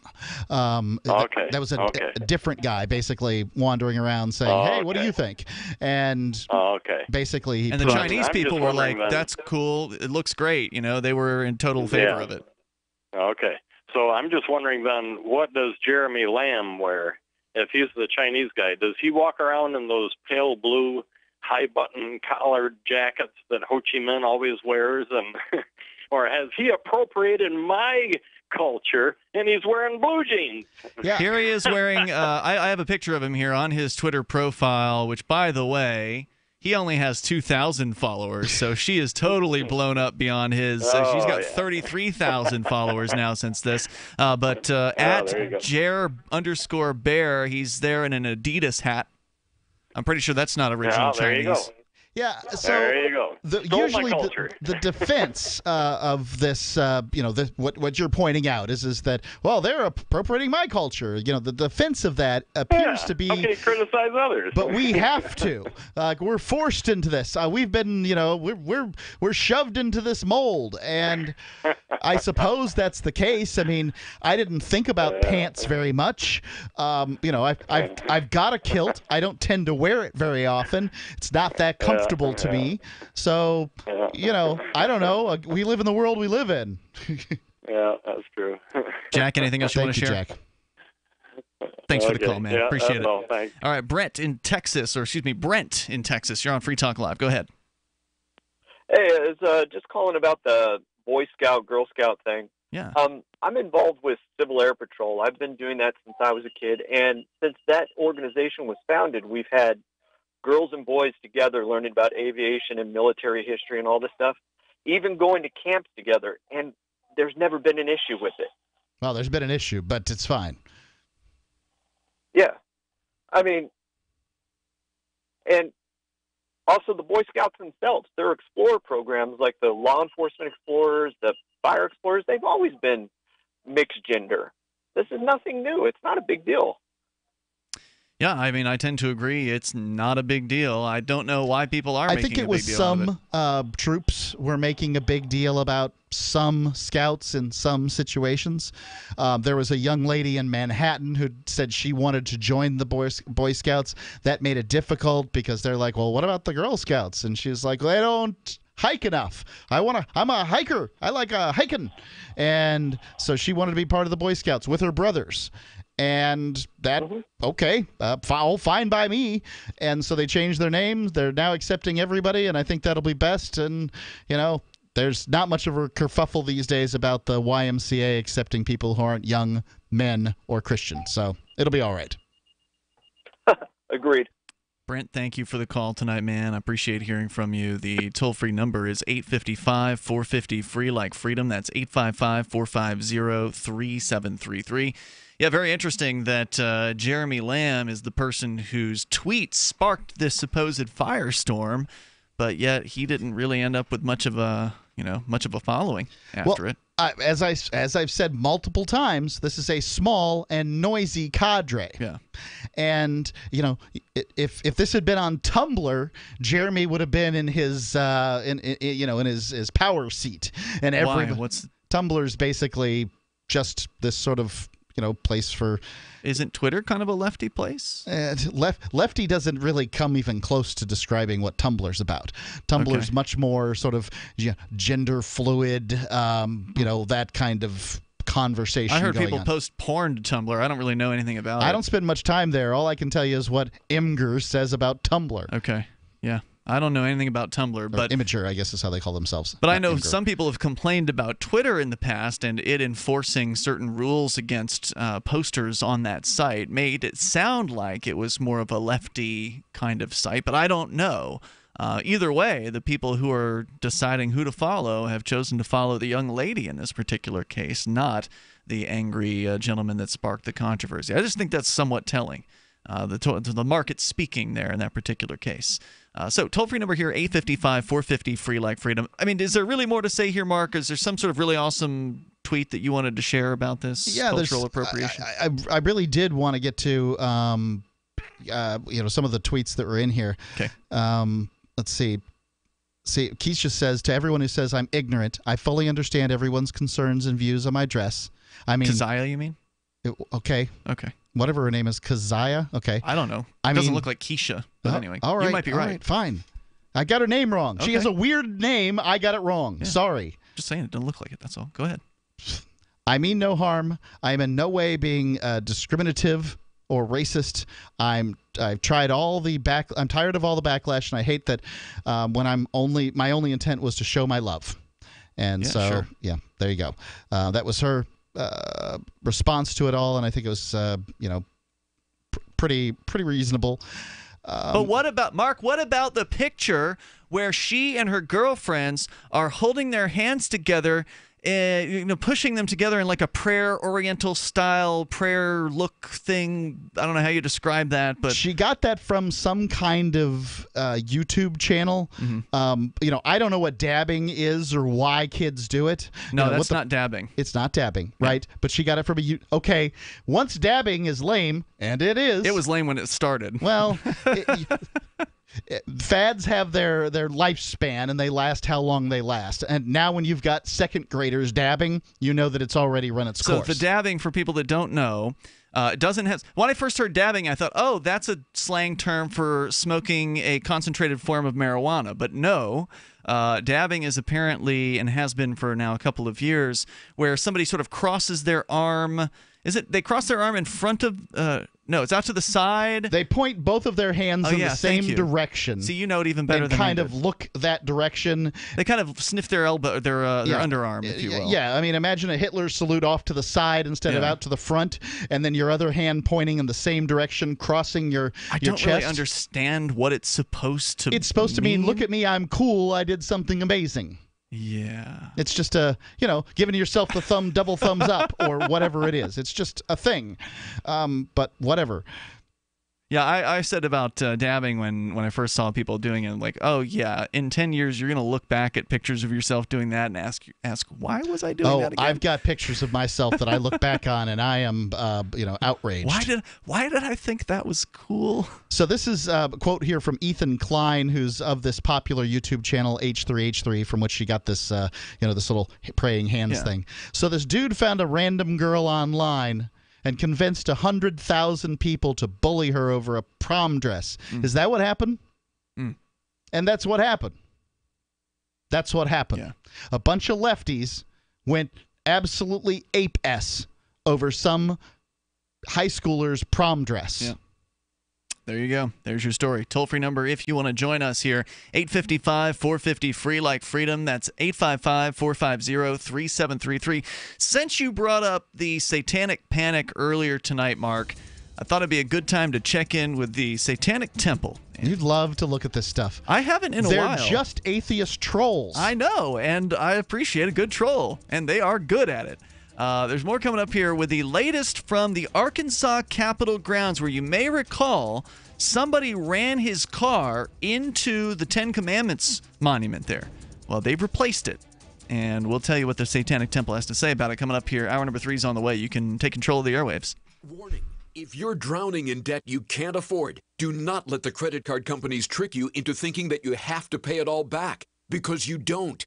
What the credit card companies don't want you to know is that there's actually a way to get debt-free without paying off your entire debt or going bankrupt. If you have $5,000 or more in credit card debt, you now have the right to let us settle that debt for a fraction of what you owe. For free information, call Credit Associates now. 1-800-959-5759. We'll even show you how much money you could save. If you can't afford to pay off all your debt, do not let the credit card companies trick you into thinking that you have to. Call Credit Associates now for free information on how to get debt-free faster than you ever thought possible without debt consolidation or bankruptcy. We depend on your success and offer a guarantee, so there's no risk. For free information, call now. 1-800-959-5759. That's 1-800-959-5759. 1-800-959-5759.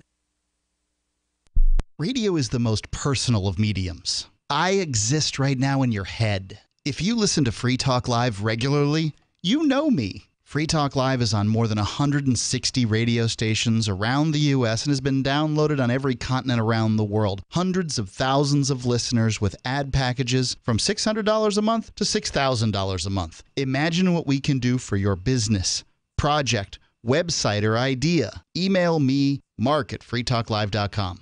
The three most important things you can do for Free Talk Live are: 1, share one episode a week on Facebook or in some other social networking site. 2, buy the things you buy online through shop.freetalklive.com. 3, give $5 a month to the AMP program. It's my firm belief that Free Talk Live's AMP program is the best use of your charitable dollar among liberty-oriented organizations. Support all the organizations you love, but make sure you give $5 a month to AMP at amp.freetalklive.com.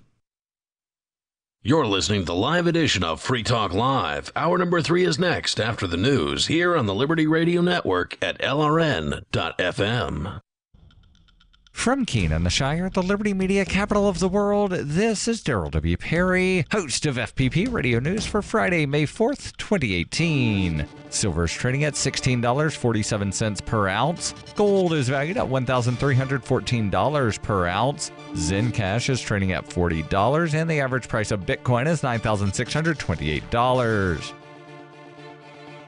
Antiwar.com reports the U.S. military is more deeply involved in the Saudi war in Yemen than officials ever admitted. In fact, new evidence suggests the Pentagon lied to Congress during the March debate about U.S. involvement, presenting the U.S. role at present being limited to targeting and mid-air refueling of Saudi warplanes. The New York Times is reporting there are actually a small number of U.S. special forces on the ground at the Saudi border with Yemen. Those troops have not only been on the ground since late 2017, but are there on a mission to help the Saudi military fight Yemen's Shiite Houthi movement. No public debate ever took place with respect to this deployment. Indeed, the Pentagon appears to have gone to great lengths not to tell the American public or Congress about the Green Berets they sent to the border. The Green Berets are intended to help the Saudis locate and destroy Houthi missiles and attack Houthi missile launch sites inside Yemen. This has been going on despite the Trump administration telling Congress that America's involvement in Yemen was purely non-combat, and again despite the Pentagon repeatedly saying that America's sole involvement in Yemen was logistical and support for the air war. Senator Tim Kaine of Virginia said the Pentagon was deliberately blurring the lines between train and equip missions and combat. It is unclear from the report from the New York Times if the U.S. troops crossed into Yemen, but given that their mission was to target Houthi sites, it seems almost certain that they have. CENTCOM Commander General Joseph Votel during the March debate did say he had authorization to help the Saudis defend their border. At that time, however, he told the Senate that this was being done purely through intelligence sharing and military advice. Clearly, it also involved physical U.S. troops on the border. It remains to be seen what the consequences of the Pentagon's deception will be domestically. At the very least, it seems like this could provide a new pretext for a vote on ending U.S. involvement in the Yemen war, as Congress lacked all the information they needed to have an informed vote in March.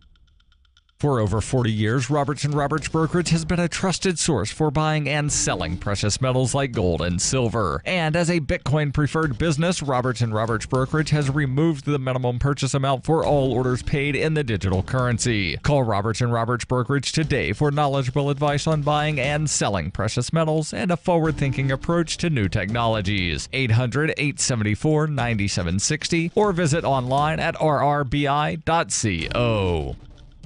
UPI reports Twitter encouraged all of its users to change their passwords on Thursday after discovering a bug that caused passwords to be stored without proper encryption. The social media platform discovered a bug that caused user passwords to be stored in an internal log without going through a process known as hashing, in which password characters are replaced with a random set of numbers and letters. Twitter's chief technology officer wrote in a blog post, "Due to a bug, passwords were written to an internal log before completing the hashing process. We found this error ourselves, removed the passwords, and are implementing plans to prevent this bug from happening again." The CTO said the bug had been fixed and an investigation showed there was no indication of breach or misuse by anyone. He still encouraged users to change their passwords out of an abundance of caution, and Twitter pushed a pop-up window to users explaining the bug and including a link to the settings page.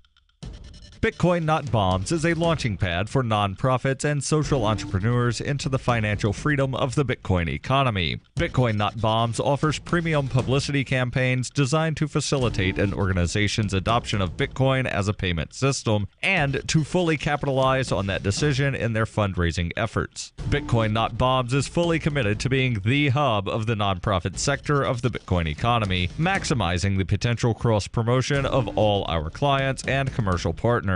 To learn more, visit bitcoinnotbombs.com.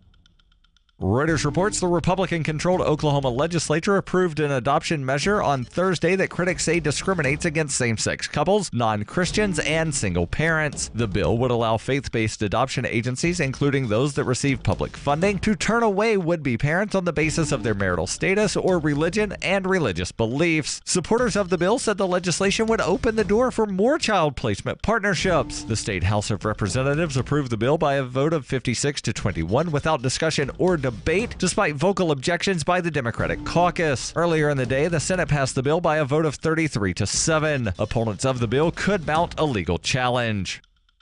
This has been FPP Radio News. Online at fppradio.com. It's The Onion Radio News. A crazy man announces plans to stand in a doorway and yell at cars. This is Doyle Redland reporting. Dennis Fife, an Alhambra, California crazy man, held a press conference today to announce his intention to stand in the doorway of the office building at 2600 Kenilworth Avenue and yell at cars all day. At approximately 9:30 a.m. on the day in question, shortly after I finish lunging at dogs, I will proceed to the front steps of the Simmons building and yell loudly for 9 hours. The screaming will be broken by a 15-minute fit of rigid catatonia, most likely in the late afternoon. Among the topics Fife plans to address during his 9-hour rant, the ace of diamonds, bookshelves, the man trying to kill him, plastic bags in trees, Trapper John M.D., and papers everywhere. Doyle Redland for The Onion Radio News, online at theonion.com. This is the Onion News Network.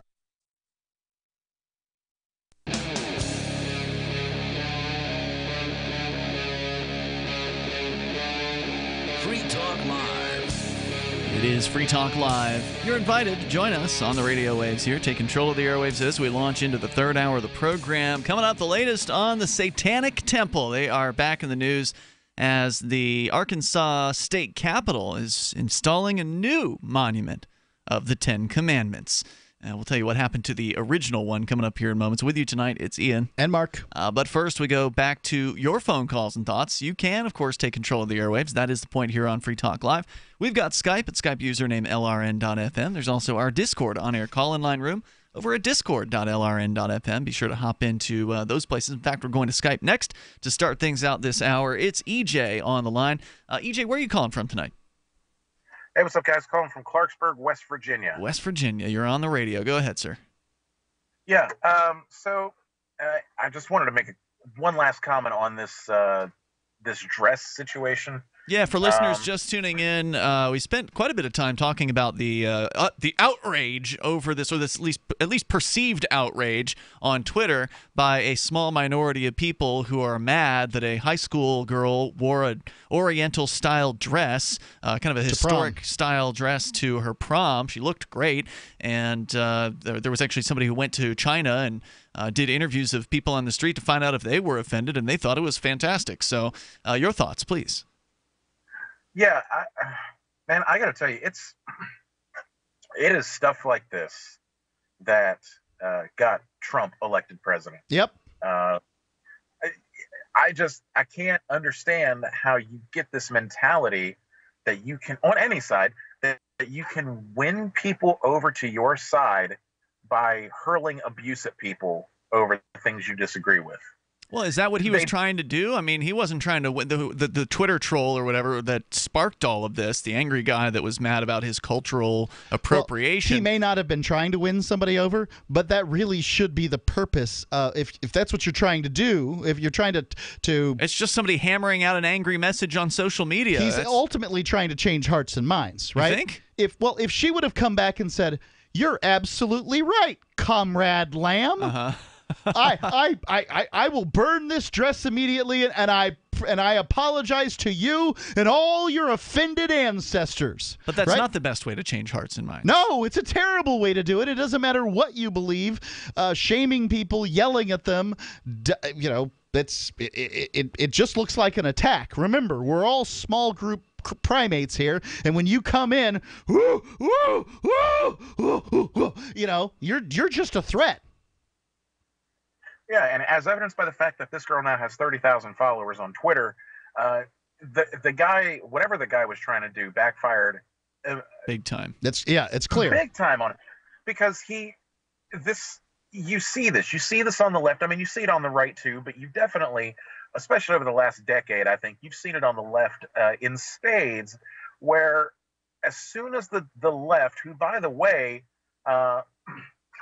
have masqueraded themselves as tolerant, as beacons of tolerance, the gatekeepers of tolerance. Right, they're tolerant. Does they're anybody diverse. believe that these days? They believe in diversity, unless it's diversity of thought, in which case that is completely unacceptable. It is, and I got to tell you, this is the reason that stuff like this is the reason that Hillary Clinton lost the 2016 election. And don't get me wrong, I'm glad she did. But I'm not a fan of Trump. I've never been a supporter of his. But I can tell you the exact moment that Donald Trump won the election, and it was the basket of deplorables comment. The minute she said that, she pissed off half the voters. Yeah, I'm part of a Facebook group called The Deplorables. I mean, literally, people wear this term as a badge of honor. If Hillary Clinton calls me a deplorable, then by God, I'm a deplorable. Oh, yeah. Because it's the same with Barack Obama and that guns and Bibles thing, right? When he basically said Americans, and, I get it. Guns don't solve that many problems by his estimation. He's got people with guns around him all the time. They don't solve his problems. And certainly the Bible to him isn't that useful of a book. Not that useful to me either. But he galvanized these people together. You could say that, yeah. I know with this particular situation. With this dress thing, it's just one more example. It is just one more example of the left thinking that they are so morally superior to people who they disagree with that it's not a problem at all to cyberbully a teenager on the internet in order to get your point across. And I got to tell you, I don't believe that cultural appropriation is a thing. And I was verbally, and I expressed this once upon a time, like last year. I expressed this in a public setting, and I was verbally crucified upside down. Excoriated, These tolerant liberals, death threats from them. Wow. I got death threats from these tolerant liberals. I got people threatening to find out where I worked and call and get me fired. That'll solve a problem. Oh yeah, and in the middle of all that, I'm like, at what point am I supposed to see your way? At what point am I supposed to even want to listen, understand where you're coming from? When all you do is hurl abuse at people that you disagree with. Anybody that's calling you names is not worth listening to. Whatever the point is that they've got, I mean, why bother even spending your time on them? I suppose that they could have a reasonable point. I think the best thing to do is is you look for a person who's giving critique, then you put your thick skin on. Because whatever they say to you on the internet is really just the jabbering of a 3-year-old, right? Like it is of no threat to you. And then, you try to look in there to see, and it's much more difficult when somebody's being a jerk, right? You try to look and see what the critique is and what the value to that critique is, because critique is a dime a dozen out there. Especially online. Yeah, sometimes it's of use, rarely, and sometimes, and that's about it. Yeah, usually the critique that is useful to me is coming from people that have a similar experience or that I have experience with. So if somebody like Dave Ridley from RidleyReport.com, who's a sometime caller, fairly regular caller to this show, if Dave critiques some of my video techniques when I release a video, that means more to me because Dave's a professional videographer. He has years of experience at doing that. If some a-hole on YouTube hammers out some angry message, I'm probably not even going to see it in the first place because I don't generally spend my time poring over Don't read the YouTube comments. The YouTube comments. But if I did, it would mean next to nothing to me because I don't know who that person is. Maybe that person is a professional video editor with, years under his belt, but I don't know him from Adam. Well, this is an important thing for everybody to understand is whenever you're trying to make your point, if you treat stupid people like they're stupid, it never goes well, right? If you treat smart people like they're stupid, it never goes well either. Mm-hmm. It's like basically treating people like they're stupid, and I have this to learn as much as anyone. Treating people, talking to them in this voice like, oh, yeah, that makes a lot of sense, dummy, right? Uh-huh. That's not, it doesn't change their mind. No. What changes their mind is to get on their level, talk in a reasonable tone. It's hard. Irritating people are irritating. That's the definition, right? Most of the time, you're better off just stepping away because you're not gonna change their mind. They wanted a fight. They're not there to be persuaded. EJ, any other thoughts you want to share? Just a reminder that, people at our core are very spiteful. And if you attempt to force somebody into a corner, if you attempt to force somebody to see things the way you want them to see them, they are more likely, even if they're wrong, they will double down on their position just to piss you off. I mean, we as libertarians are willing to cut off welfare funding to poor people in order to achieve a free society. You could say that's not necessarily spiteful, but tell us we're wrong and see what happens, No, it isn't going to go well because we're going to point out that those kind of government programs create dependency and they're inefficient and all those other things. EJ, thanks for the call tonight. I appreciate it. The toll-free number is 855-450-FREE. Like Freedom coming up, the latest on the Satanic Temple and the controversy over the Ten Commandments monument coming up.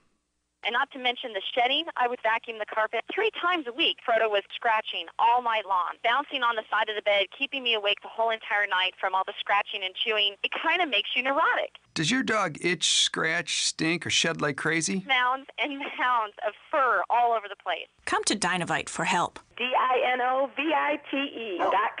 If you want the dog to be healthy, you got to feed it something healthy. Dinovite is nutrition. The omega-3 fatty acids. Flaxseed, zinc, alfalfa. Our vitamins and enzymes replace the nutrients cooked out of most commercial dog foods. He gobbles it up. He's not up all night scratching. His shedding is minimal, and it is such a pleasure to have my calm, relaxed, non-shedding puppy back. And I have to thank Dinovite for that. Don't let your dog itch, scratch, stink, or shed like crazy. Come to Dinovite for help. 859-428-1000.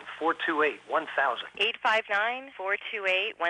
DINOVITE.com.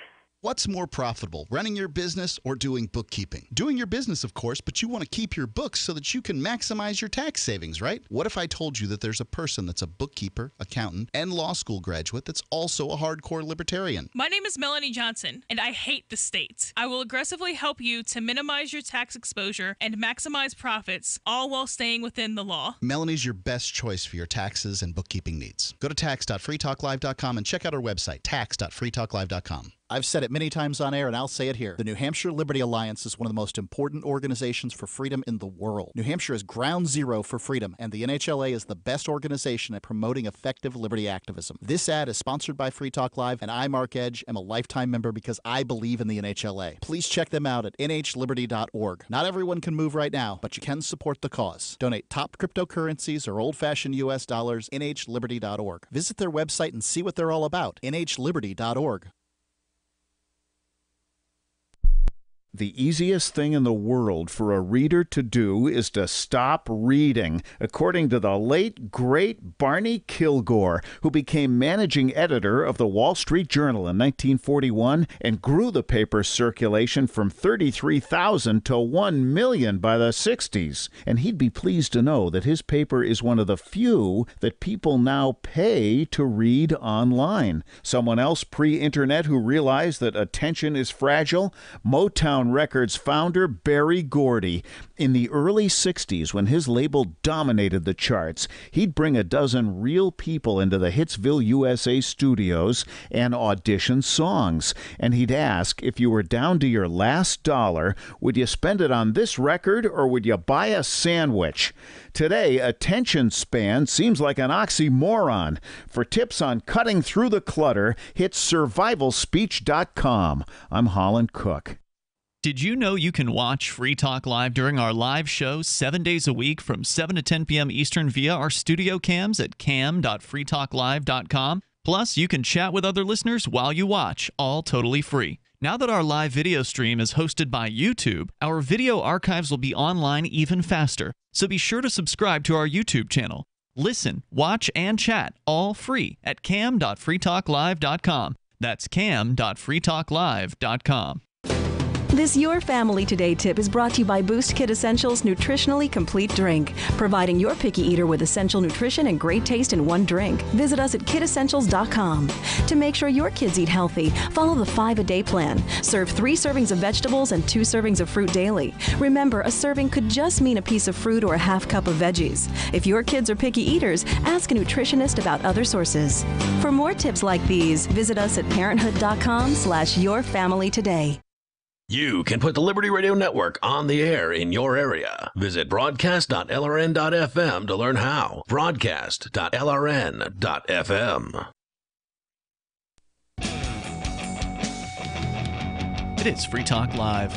You can bring up whatever you want. Live Saturday edition, continuing here with me, Ian. And me, Mark. If you want to reach people with the ideas of liberty, you can do it from the back of your car with libertystickers.com. You can reach thousands of people with a bumper sticker, presuming you drive around.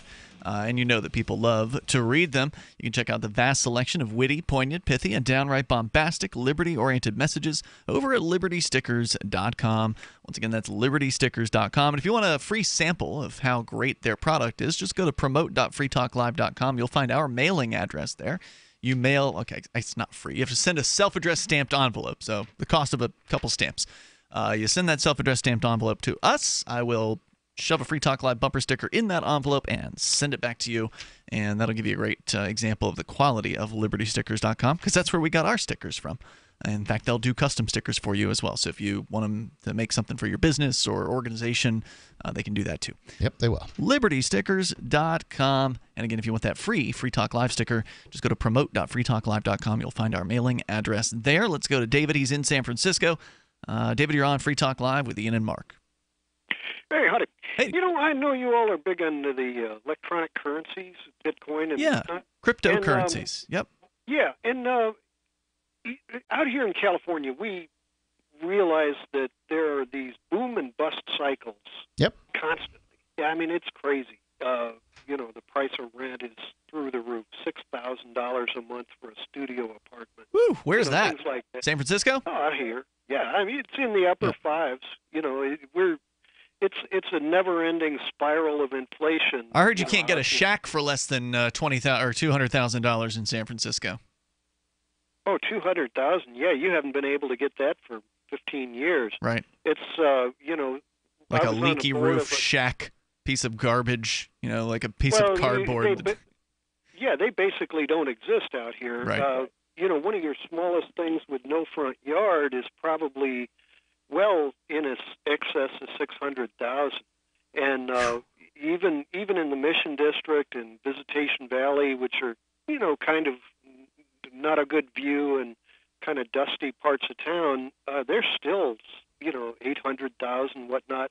$1.25 million is not uncommon. So $200,000 is.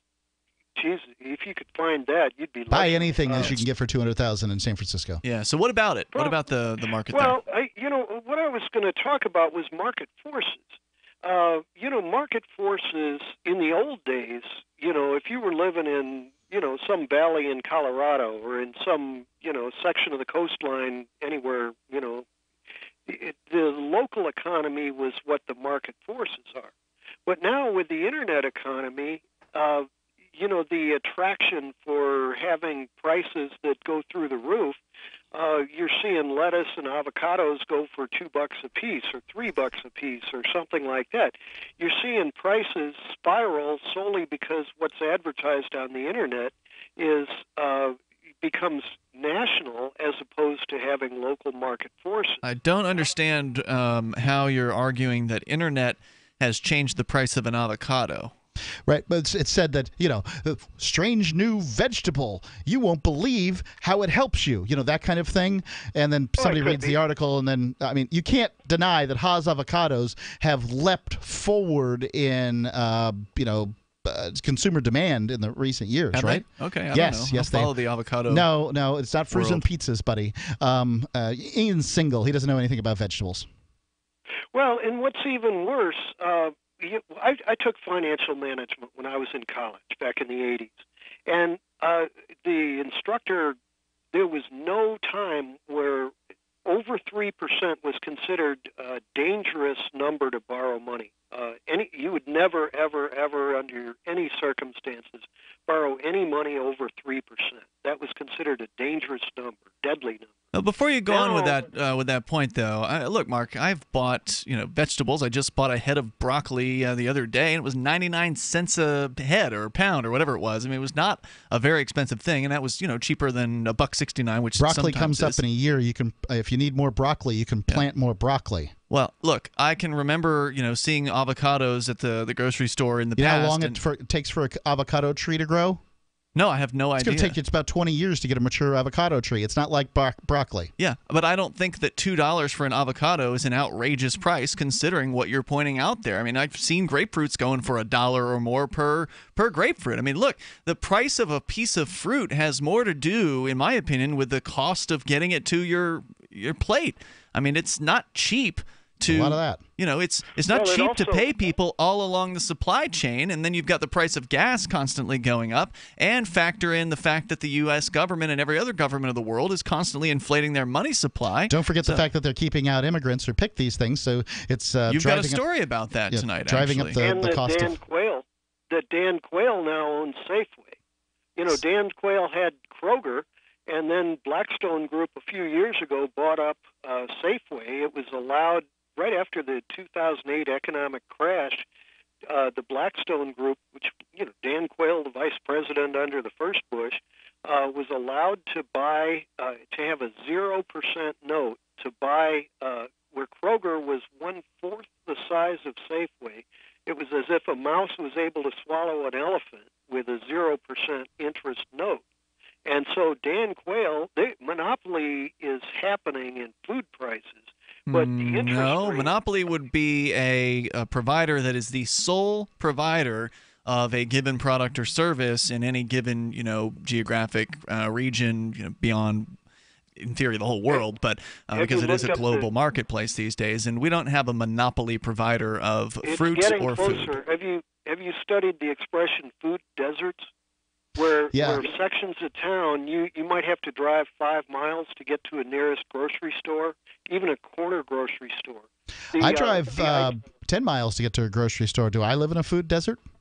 You could. Yeah, I mean, 50 years ago, 100 years ago, there were people that had roadside stands. They had absolutely. There were every small town. Blame your government for that one, because if people have shut down roadside stands, it's probably because some busybodies in the local government have told them that it's illegal to have a roadside stand unless you go and beg the government for some kind of permission slip, which you have to pay through the nose for in some places. And so some people just, would rather not do it. Well, I don't necessarily disagree with you on that. I mean, health laws used to have the jurisdiction over a thing like that. But the fact of the matter is that, the government getting intrusive is an aspect of monopoly government. And you can more blame Dan Quayle for that than you can, I'm hearing the word liberals left and right as if they're the most evil people in the world. Oh, no, it's government that's evil, and that attracts both liberals and conservatives and other people who want to control others. I'm going to go ahead and say that liberals tend to be on the side of larger government more often than conservatives, if you want to use those two paradigms. The conservatives have been in the charge of the federal government before, and they made the government bigger every single time. Yep, so I don't want to hear it that they're somehow less I'm inclined. talking about the rhetoric. Okay, well, that doesn't matter. Let's look at what happens when they actually get into office. I wouldn't vote for either. If you look at the Food and Drug Administration, the fact that, when I was in Colorado, when I was taking, this economics course, financial management course, Roundup was I managed an orchard out there, and Roundup, you had to be trained by the extension agent. Yeah, the poison. In order to use, and certainly stuff like that. And David, thanks for the call tonight. Gets approved by governments, which of course is usually stacked with corporate buddies and back scratching on both sides. There's more coming up. Free Talk Live. Healthcare reform is confusing. With the loss of the Obamacare mandate, those needing help can now choose an affordable alternative. By joining Liberty HealthShare, you're part of a community of health-conscious Americans all over the country who control their own healthcare costs and choices. Liberty HealthShare is not insurance. It is an association of self-pay patients who unite with like-minded people to share the cost of their medical needs. Neighbor helping neighbor. Learn more now by going to libertyoncall.org. That's libertyoncall.org. Fellow Patriots, my name is Todd Savage, founder of BlackRifleRealEstate.com. Like you, I was a prisoner of the alt-left sanctuary state until one day I chose to lead my family to freedom. Today we live on a sustainable 20-acre homestead where we shoot, hunt, garden, and homeschool our children without the tyranny of the nanny state looking over us. If you're ready to flee the city to the freedom of Idaho or Montana, our Black Rifle Real Estate team is here to help. Go to BlackRifleRealEstate.com. That's BlackRifleRealEstate.com. Free Talk Live. Crack cocaine, the way it hurts individuals and communities, I would really like to see dealers get the death penalty. Why are you so violent? It's a violent drug. It gets to your brain, it reorganizes, it actually physically changes the structure of your brain. That's true with alcohol. The community is being put in danger by the fact that these drugs are illegal. I don't use crystal meth, but I'm in danger from those who do use crystal meth, in that if they need another hit and they can't afford it, and their drug dealer's not willing to accept a BJ in order to give them a hit of crystal meth, then they are going to go and steal things, break into cars, break into homes. If you can't see how prohibition creates more problems than it solves, if you can't see how prohibition leads to more violence, just look at Al Capone and the history of alcohol. Yes. It's simple. Free Talk Live, 7 nights a week from 7 to 10 Eastern, live on the Liberty Radio Network at LRN.FM. What do you shop for that you could otherwise buy at Amazon? Pretty much everything, right? Amazon has competitive pricing and they deliver, and that's a big plus. If you could plan ahead in your shopping, would you be interested in saving up to 33%? There's a catch. You have to do your shopping in Bitcoin. But imagine those savings. It's like a huge raise. All you have to do is go to saveitpurse.com. We've saved thousands, and you can too. Plan ahead and save. Saveitpurse.com. Did you know we've taken our LRN.FM telephone listen line to a new level with the LRN.FM audio on demand line? Now you can call 712-770-8447 anytime and listen to LRN.FM's live feed. And you can listen to a bunch of our original shows on demand. Long distance fees may apply. Just dial 712-770-8447 and choose from the menu. 712-770-8447. Is spreading the message of liberty, cryptocurrency, and peace around the globe worth $2 per month to you? As you may already know, in addition to our internet feed, LRN.FM broadcasts on free-to-air satellite across North and Central America, as well as Sub-Saharan Africa. And we've been available on satellite for free 24/7 since 2010. The LRN.FM free-to-air satellite signal is reaching some of the most oppressive regimes in the world, and there's no doubt our ideas are making an impact. You can learn more about the channel's impact by watching the 3-minute video at fund.lrn.fm. If you'd like to help free minds globally with our ideas of liberty, cryptocurrency, and peace, you can donate as little as $2 per month via fund.lrn.fm. You can help us continue and expand our satellite broadcast to multiple continents. Visit fund.lrn.fm today, and thank you for your help. Don't forget to share the link on social media. That's fund.lrn.fm. Help get LRN.FM into more ears. Visit promote.lrn.fm for a free bumper sticker, flyers, banners, graphics, and more. Promote.lrn.fm. It is Free Talk Live. Live Saturday edition of the program. You're invited to join us here. The toll-free number, 855-450-FREE like freedom. That's 855-450-3733. And you can Skype into the show at Skype username LRN.FM. Plus, want to let you know about ForkFest 2018. It is coming up fast. It'll be here in like 5 weeks or so from now. So June 14th through June 18th, it's happening at Rogers Campground in the beautiful White Mountains of New Hampshire.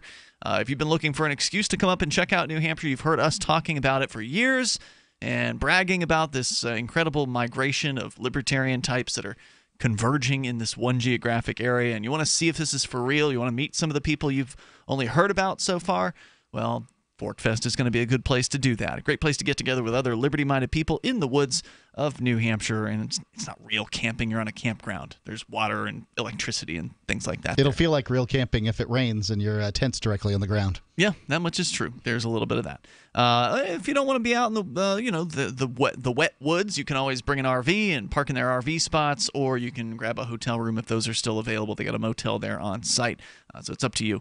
Just go to forkfest.party. It is decentralized, by the way. There's no organization here. There's no board of directors. There's no organizers.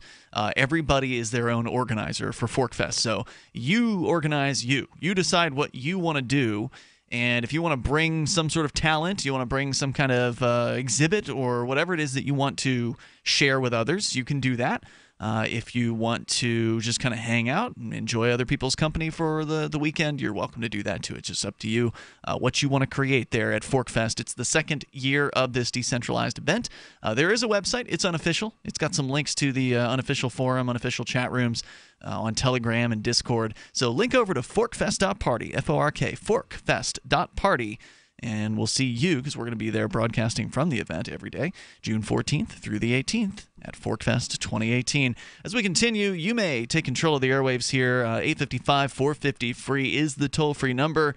We were just talking with a gentleman about the marketplace and pricing, and it's not fair to blame the market for a lot of things, because we don't have a free marketplace when it comes to whatever it is, health, food, or not just any food, health care, especially health care. I mean, that's incredibly highly regulated. He was talking about the FDA and its approval process. And it's a reality that the marketplace is responsible for stuff because we have a distorted marketplace, right? Yeah. Like the government distorts the market. And the market works around those distortions as best as it can.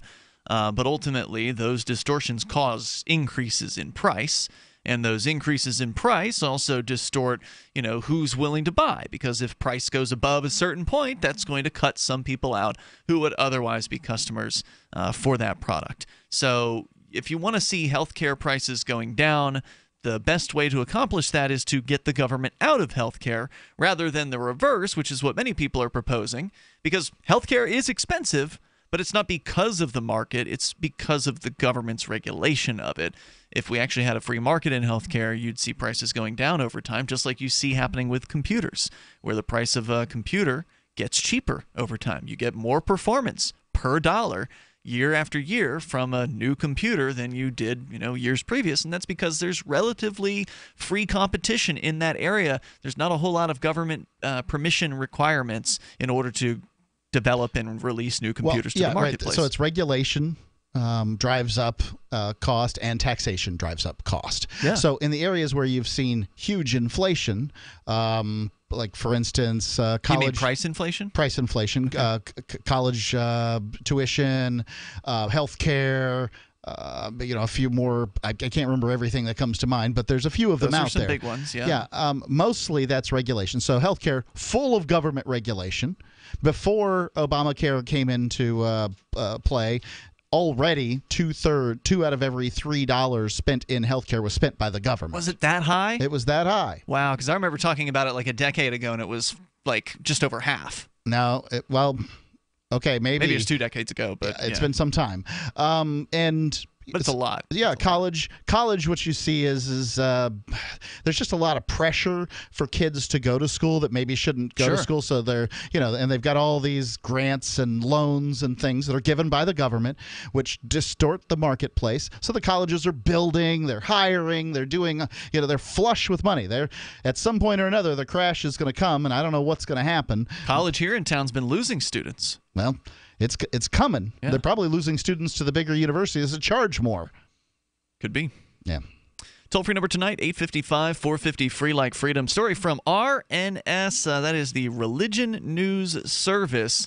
The Satanic Temple responded swiftly to the installation of a new Ten Commandments monument on the Arkansas Capitol grounds in Little Rock. No sooner had the monument been lowered onto the grounds by a crane on Thursday. This was 2 Thursdays ago. Then Lucian Greaves, the co-founder of the Satanic Temple, said his group will be joining a lawsuit soon to be filed by the ACLU, alleging an unconstitutional endorsement of religion. The Satanic Temple, which claims 100,000 members around the world, has become a vocal advocate on the issue of religious freedom, and it has attempted in various provocative ways to highlight the Establishment Clause of the First Amendment, which prohibits the government from making any law, quote, respecting an establishment of religion.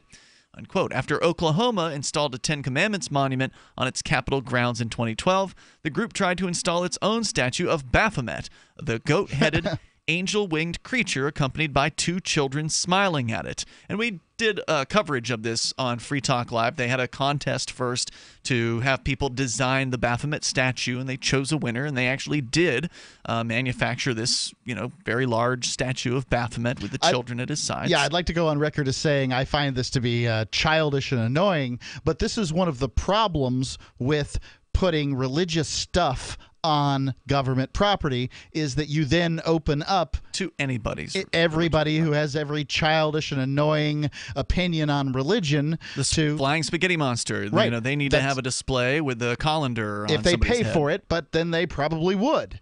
For sure, just for the sake of because they can. The flying spaghetti monster, the whole concept was a concept surrounding sort of making fun of organized religion. Yeah.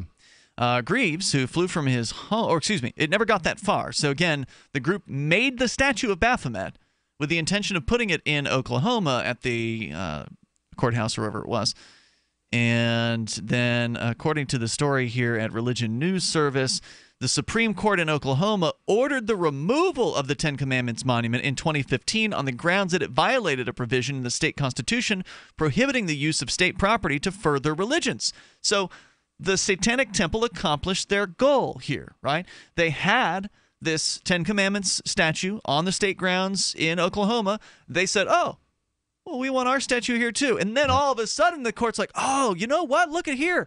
We're interpreting the law to mean that we really shouldn't have this Ten Commandments statue in the first place. We're just going to not have any statues whatsoever. Get rid of that thing. And so that's ultimately one of the wins for, that's a win situation. It makes more sense. Yeah. If you want to have religious statues, that's great. Put them on church property. Invite people to come see them. Graves, who flew from his home in Salem, Massachusetts to Little Rock to be on hand for the installation of the monument, predicted an Arkansas court would do the same thing. He said, quote, it may be compelled to make a summary judgment. He said members of the Satanic Temple don't believe in a literal Satan, but see the biblical Satan as a metaphor for rebellion against tyranny. The group's stated mission is, quote, to encourage benevolence and empathy among all people, reject tyrannical authority, advocate practical common sense and justice, unquote. The group believes that the state is discriminating in favor of Christians. Quote, no religion gets preference over the other. They should all have access to whatever forums are available. And you'll hear the Christians saying that everybody's out to get them, too. So everybody's got this sort of culture of, being downtrodden and oppressed and all that stuff. And it's all pretty annoying, frankly. The Arkansas monument replaces one that was destroyed less than a year ago when a man crashed his car into the original display less than 24 hours after it was installed. And if you recall, I believe that guy claimed he was ordered to do that by Satan. or maybe it was God, one or the other. He made a claim that he wasn't himself at the time when that crash happened. Toll-free number here tonight, 855. Oh, he was himself. He was a jerk then, too. Free, like freedom, 855-450-3733.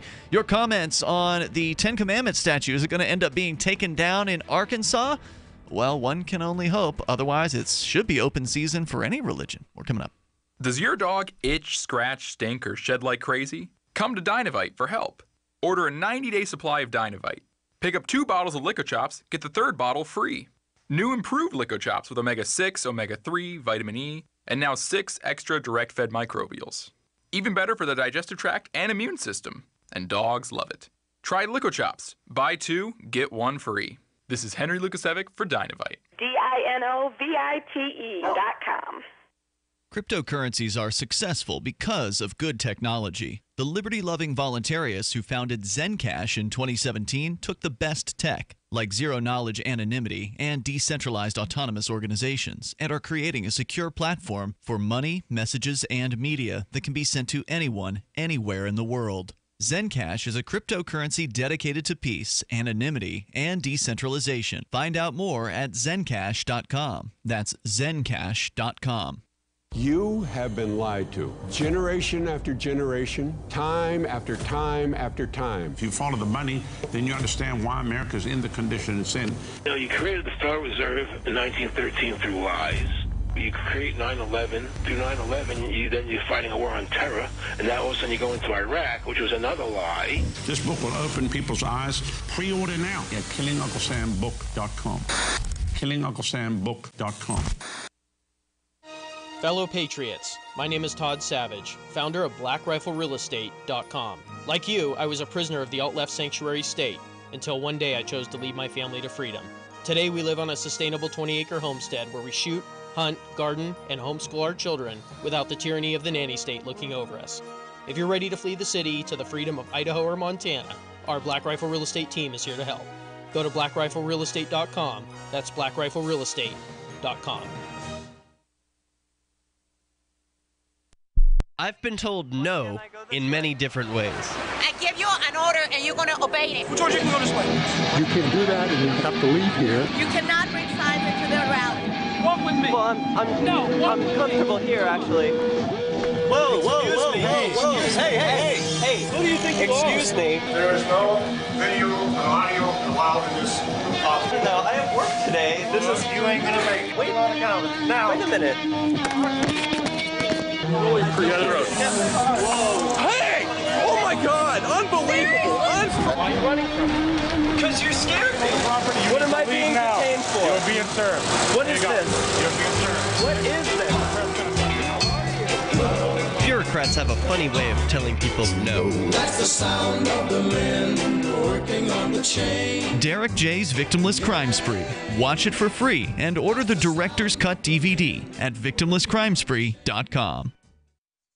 If you want to know the latest about Free Talk Live before we go on the air, all you need to decide is how you want it delivered. It's your choice. Visit news.freetalklive.com. You can get emailed announcements and participate in contests via our email updates list. Plus, we have a Twitter account that you can follow and a Facebook page where you can become a fan. So visit news.freetalklive.com to get news about Free Talk Live as soon as it's announced and the way you want it delivered at news.freetalklive.com. That's news.freetalklive.com. Looking for a great real estate investment? Consider New Hampshire, which is ground zero for the Liberty Movement. Your first call should be to Mark Worden from Porcupine Real Estate. He's more than just a real estate agent. He's your New Hampshire concierge. Where are the best places to live? Do you want farm, city, the burbs, or forest? Do you want a duplex or multifamily building so that renters pay your mortgage? There are homes in all price ranges in New Hampshire, and Mark can help with financing too. Invest in liberty and property. Mark Worden can help. PorcupineRealEstate.com. Some of our live shows are streamed in HD on Twitch. Please follow and share at twitch.lrn.fm. That's twitch.lrn.fm.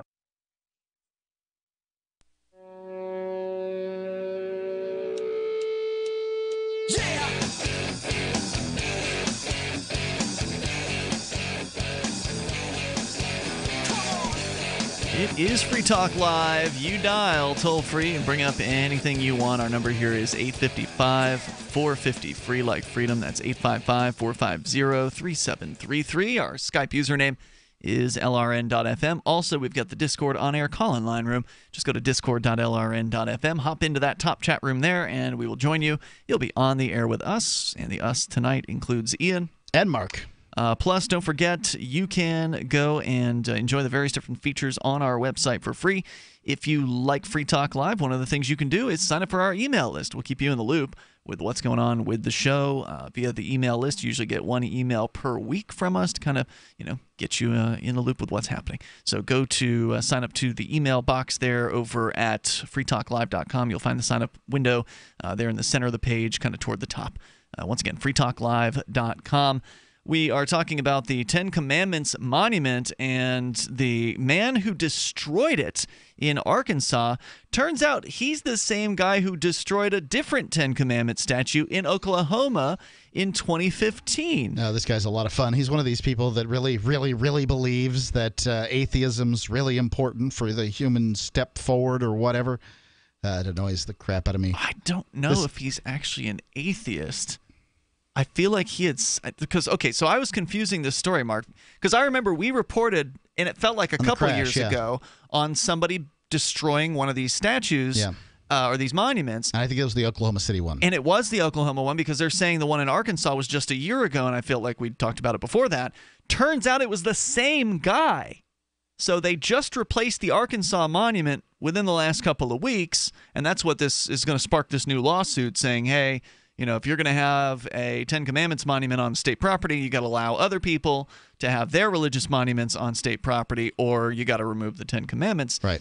Turns out Michael T. Reed was charged with criminal mischief, but found to be mentally unfit to stand trial.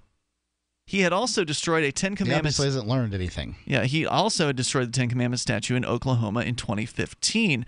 And I swear to you, I'm trying to see if I can pull it up quickly here in the, the Washington Post has a piece about Reed. According to the Tulsa World, judge ordered Reed in Oklahoma to receive mental health treatment after that incident.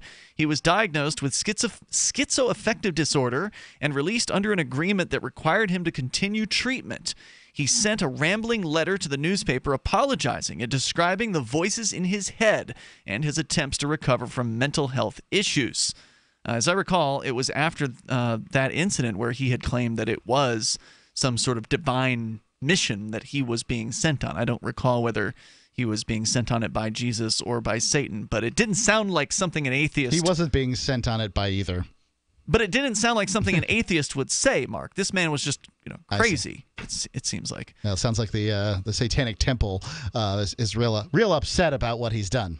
The installation of the new tablet-shaped monument in Arkansas was live-streamed online by a state senator, Jason Rapert, a Republican who sponsored the 2015 act that approved the monument's placement on the Capitol building grounds. The act states that, quote, the placing of a monument to the Ten Commandments on the grounds of the Arkansas State Capitol would help the people of the United States and of the state of Arkansas to know the Ten Commandments as the moral foundation of the law.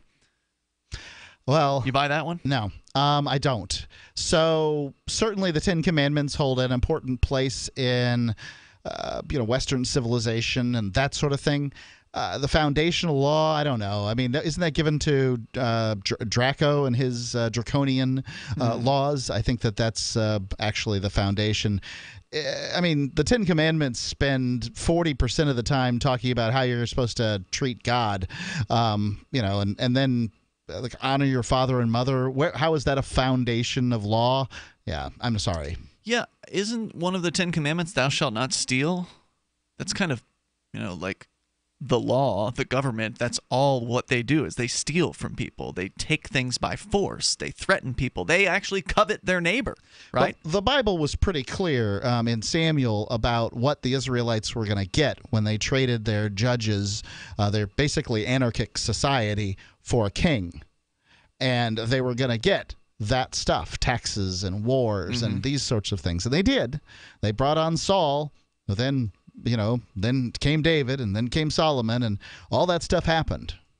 Backers of the new monument say it's meant to copy a Ten Commandments monument in Texas that stands on the grounds of the state capitol there. The U.S. Supreme Court allowed that monument to stand since it had been there for many years and because there were other monuments on the grounds of the Austin Capitol. So we'll keep you up to date on the latest on the continuing controversy over the Ten Commandments. And I like where you're coming from on this, Mark. Hey, if you have a religious monument, if you have a religious artifact of some sort that you want to be on display, then display it on private property, put all the lights up around it that you want to, charge admission, give it away, whatever you want to do. It should be your private property where you should be able to let If this you happen. want to use the legal excuse for putting the Ten Commandments on the courthouse lawn, then somebody's going to bring in the Code of Hammurabi, Draco's Code. Like it's all gonna be out there. That's what they did in Florida. Remember, we've reported on the Capitol Rotunda, where every year during the Christmas season, there's always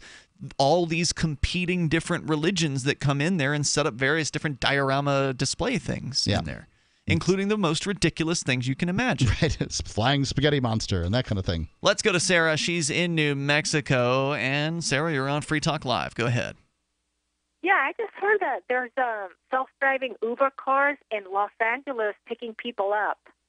Really? They're putting them out.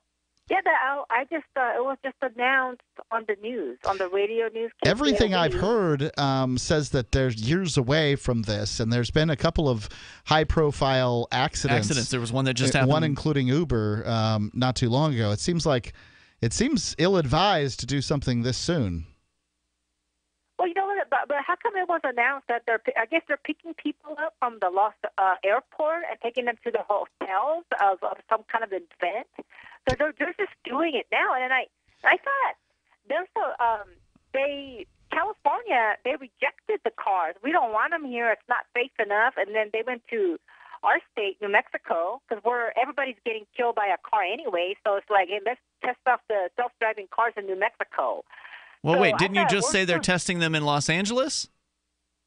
That's what I mean. They're not even testing. They are picking people up. According to a story posted a month ago, Uber is giving up its testing of self-driving cars in all of California. This story from CBS News says they won't renew their permit to test self-driving vehicles on California's public roads when it expires, which it expired a month and a half ago, apparently. So why is it just now, like an hour ago, I heard on the radio news that they're driving around, they're actually picking people up. I guess they reverted it because their news are pretty correct. Well, I can't validate your claim here, Sarah. I wasn't sitting there listening with you, Sarah. Yeah, I'm not saying you didn't hear what you thought you heard, but there's nothing in the news headlines that I'm looking at here in a quick search, so I don't know. But either way, this is something that is coming, and they are going to iron out many of these bugs in the software over time.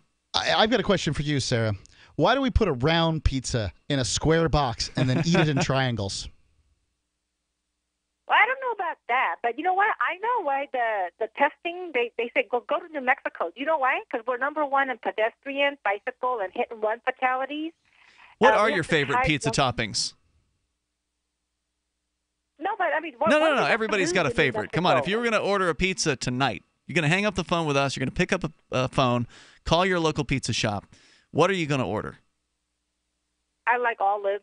Olives. That's it? They just said, go to New Mexico. They're already getting killed by cars. Go there and run them over. At least we got an answer out of her. I'm actually pleased with that. I like dead pedestrians on my pizza. Thanks for the call. Wow. All right, then. So there you go. Yeah, self-driving cars. There was another accident, apparently. I don't know if it was Uber. I didn't actually read the story. I just saw the headline this week that, oh, no, another accident. Oh, my God. Well, of course, there's probably, 1,000 accidents involving human drivers in the very same day. I mean, humans are incredibly accident-prone when it comes to driving these, barreling 2-ton death traps. Can't wait for the driverless cars when they're ready to go. I mean, I'm not ready to. Basically, my car has some. You've got some of the automation stuff. Yeah, some of the features or whatever, but. I'm not ready to just take my hands off the wheel and turn the seat around and begin playing cards with my wife in the back or something. Yeah, no. It's going to be hard for me to let go of driving. I actually like to drive. Like, if we're going places, I usually am the person who will drive. It doesn't bug me at all to be behind the wheel. And I prefer not to drive. Yeah. So, anyway, we'll be back. Somebody's always got some opinion about my driving. That way, they can go ahead and drive and keep their opinion to themselves. There you go. We will be back tomorrow night. You can join us between now and then online over at freetalklive.com. Get interactive with other Free Talk Live listeners in our Discord chat before, during, or after the show. Don't forget to check that out over at discord.lrn.fm. Meanwhile, we'll see you online, freetalklive.com. Enjoy your weekend.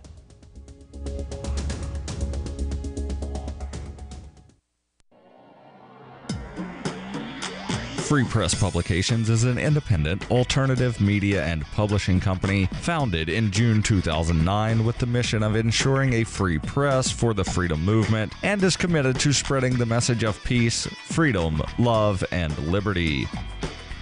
FPP also gives new authors an avenue for publishing freedom-oriented material. FPP brings you daily news and commentary on the website fpp.cc, as well as a daily 5-minute newscast, FPP Radio News, and weekly news, views, and commentary in the FPP Freedom Minute and Peace, Love, Liberty Radio at fppradio.com, and the monthly newspaper FPP News at news.fpp.cc. Find FPP online at fpp.cc. That's fpp.cc, as in Creative Commons. Are you tired of governments murdering people around the world? Stop using their money. There is an alternative. Bitcoin is a stateless, free market, non-political currency. Bitcoin cannot be inflated or controlled by any government. By using their money, you are helping the state. Stop doing it. You have an incredible alternative available now. Learn it, use it, spread it. Get started with Bitcoin at bitcoin.com. That's bitcoin.com. Some of you asked, and now we've delivered. LRN.FM's live Keene, New Hampshire studio shows are now streamed in HD on Twitch. Visit our channel at twitch.lrn.fm and give it a follow. If you have Amazon Prime, you get 1 free subscription on Twitch. If you use it on our channel, Twitch will give LRN.FM a monthly piece of your Prime subscription cost. So please watch, follow, share, and subscribe to twitch.lrn.fm. That's twitch.lrn.fm. The latest episode of Questioning Authority is next after the news on the Liberty Radio Network at LRN.FM. From Keene in the Shire, the Liberty Media capital of the world, this is Daryl W. Perry, host of FPP Radio News for Friday, May 4th, 2018. Silver is trading at $16.47 per ounce. Gold is valued at $1,314 per ounce. Zencash is trading at $40, and the average price of Bitcoin is $9,628. Antiwar.com reports the U.S. military is more deeply involved in the Saudi war in Yemen than officials ever admitted. In fact, new evidence suggests the Pentagon lied to Congress during the March debate about U.S. involvement, presenting the U.S. role at present being limited to targeting and mid-air refueling of Saudi warplanes. The New York Times is reporting there are actually a small number of U.S. special forces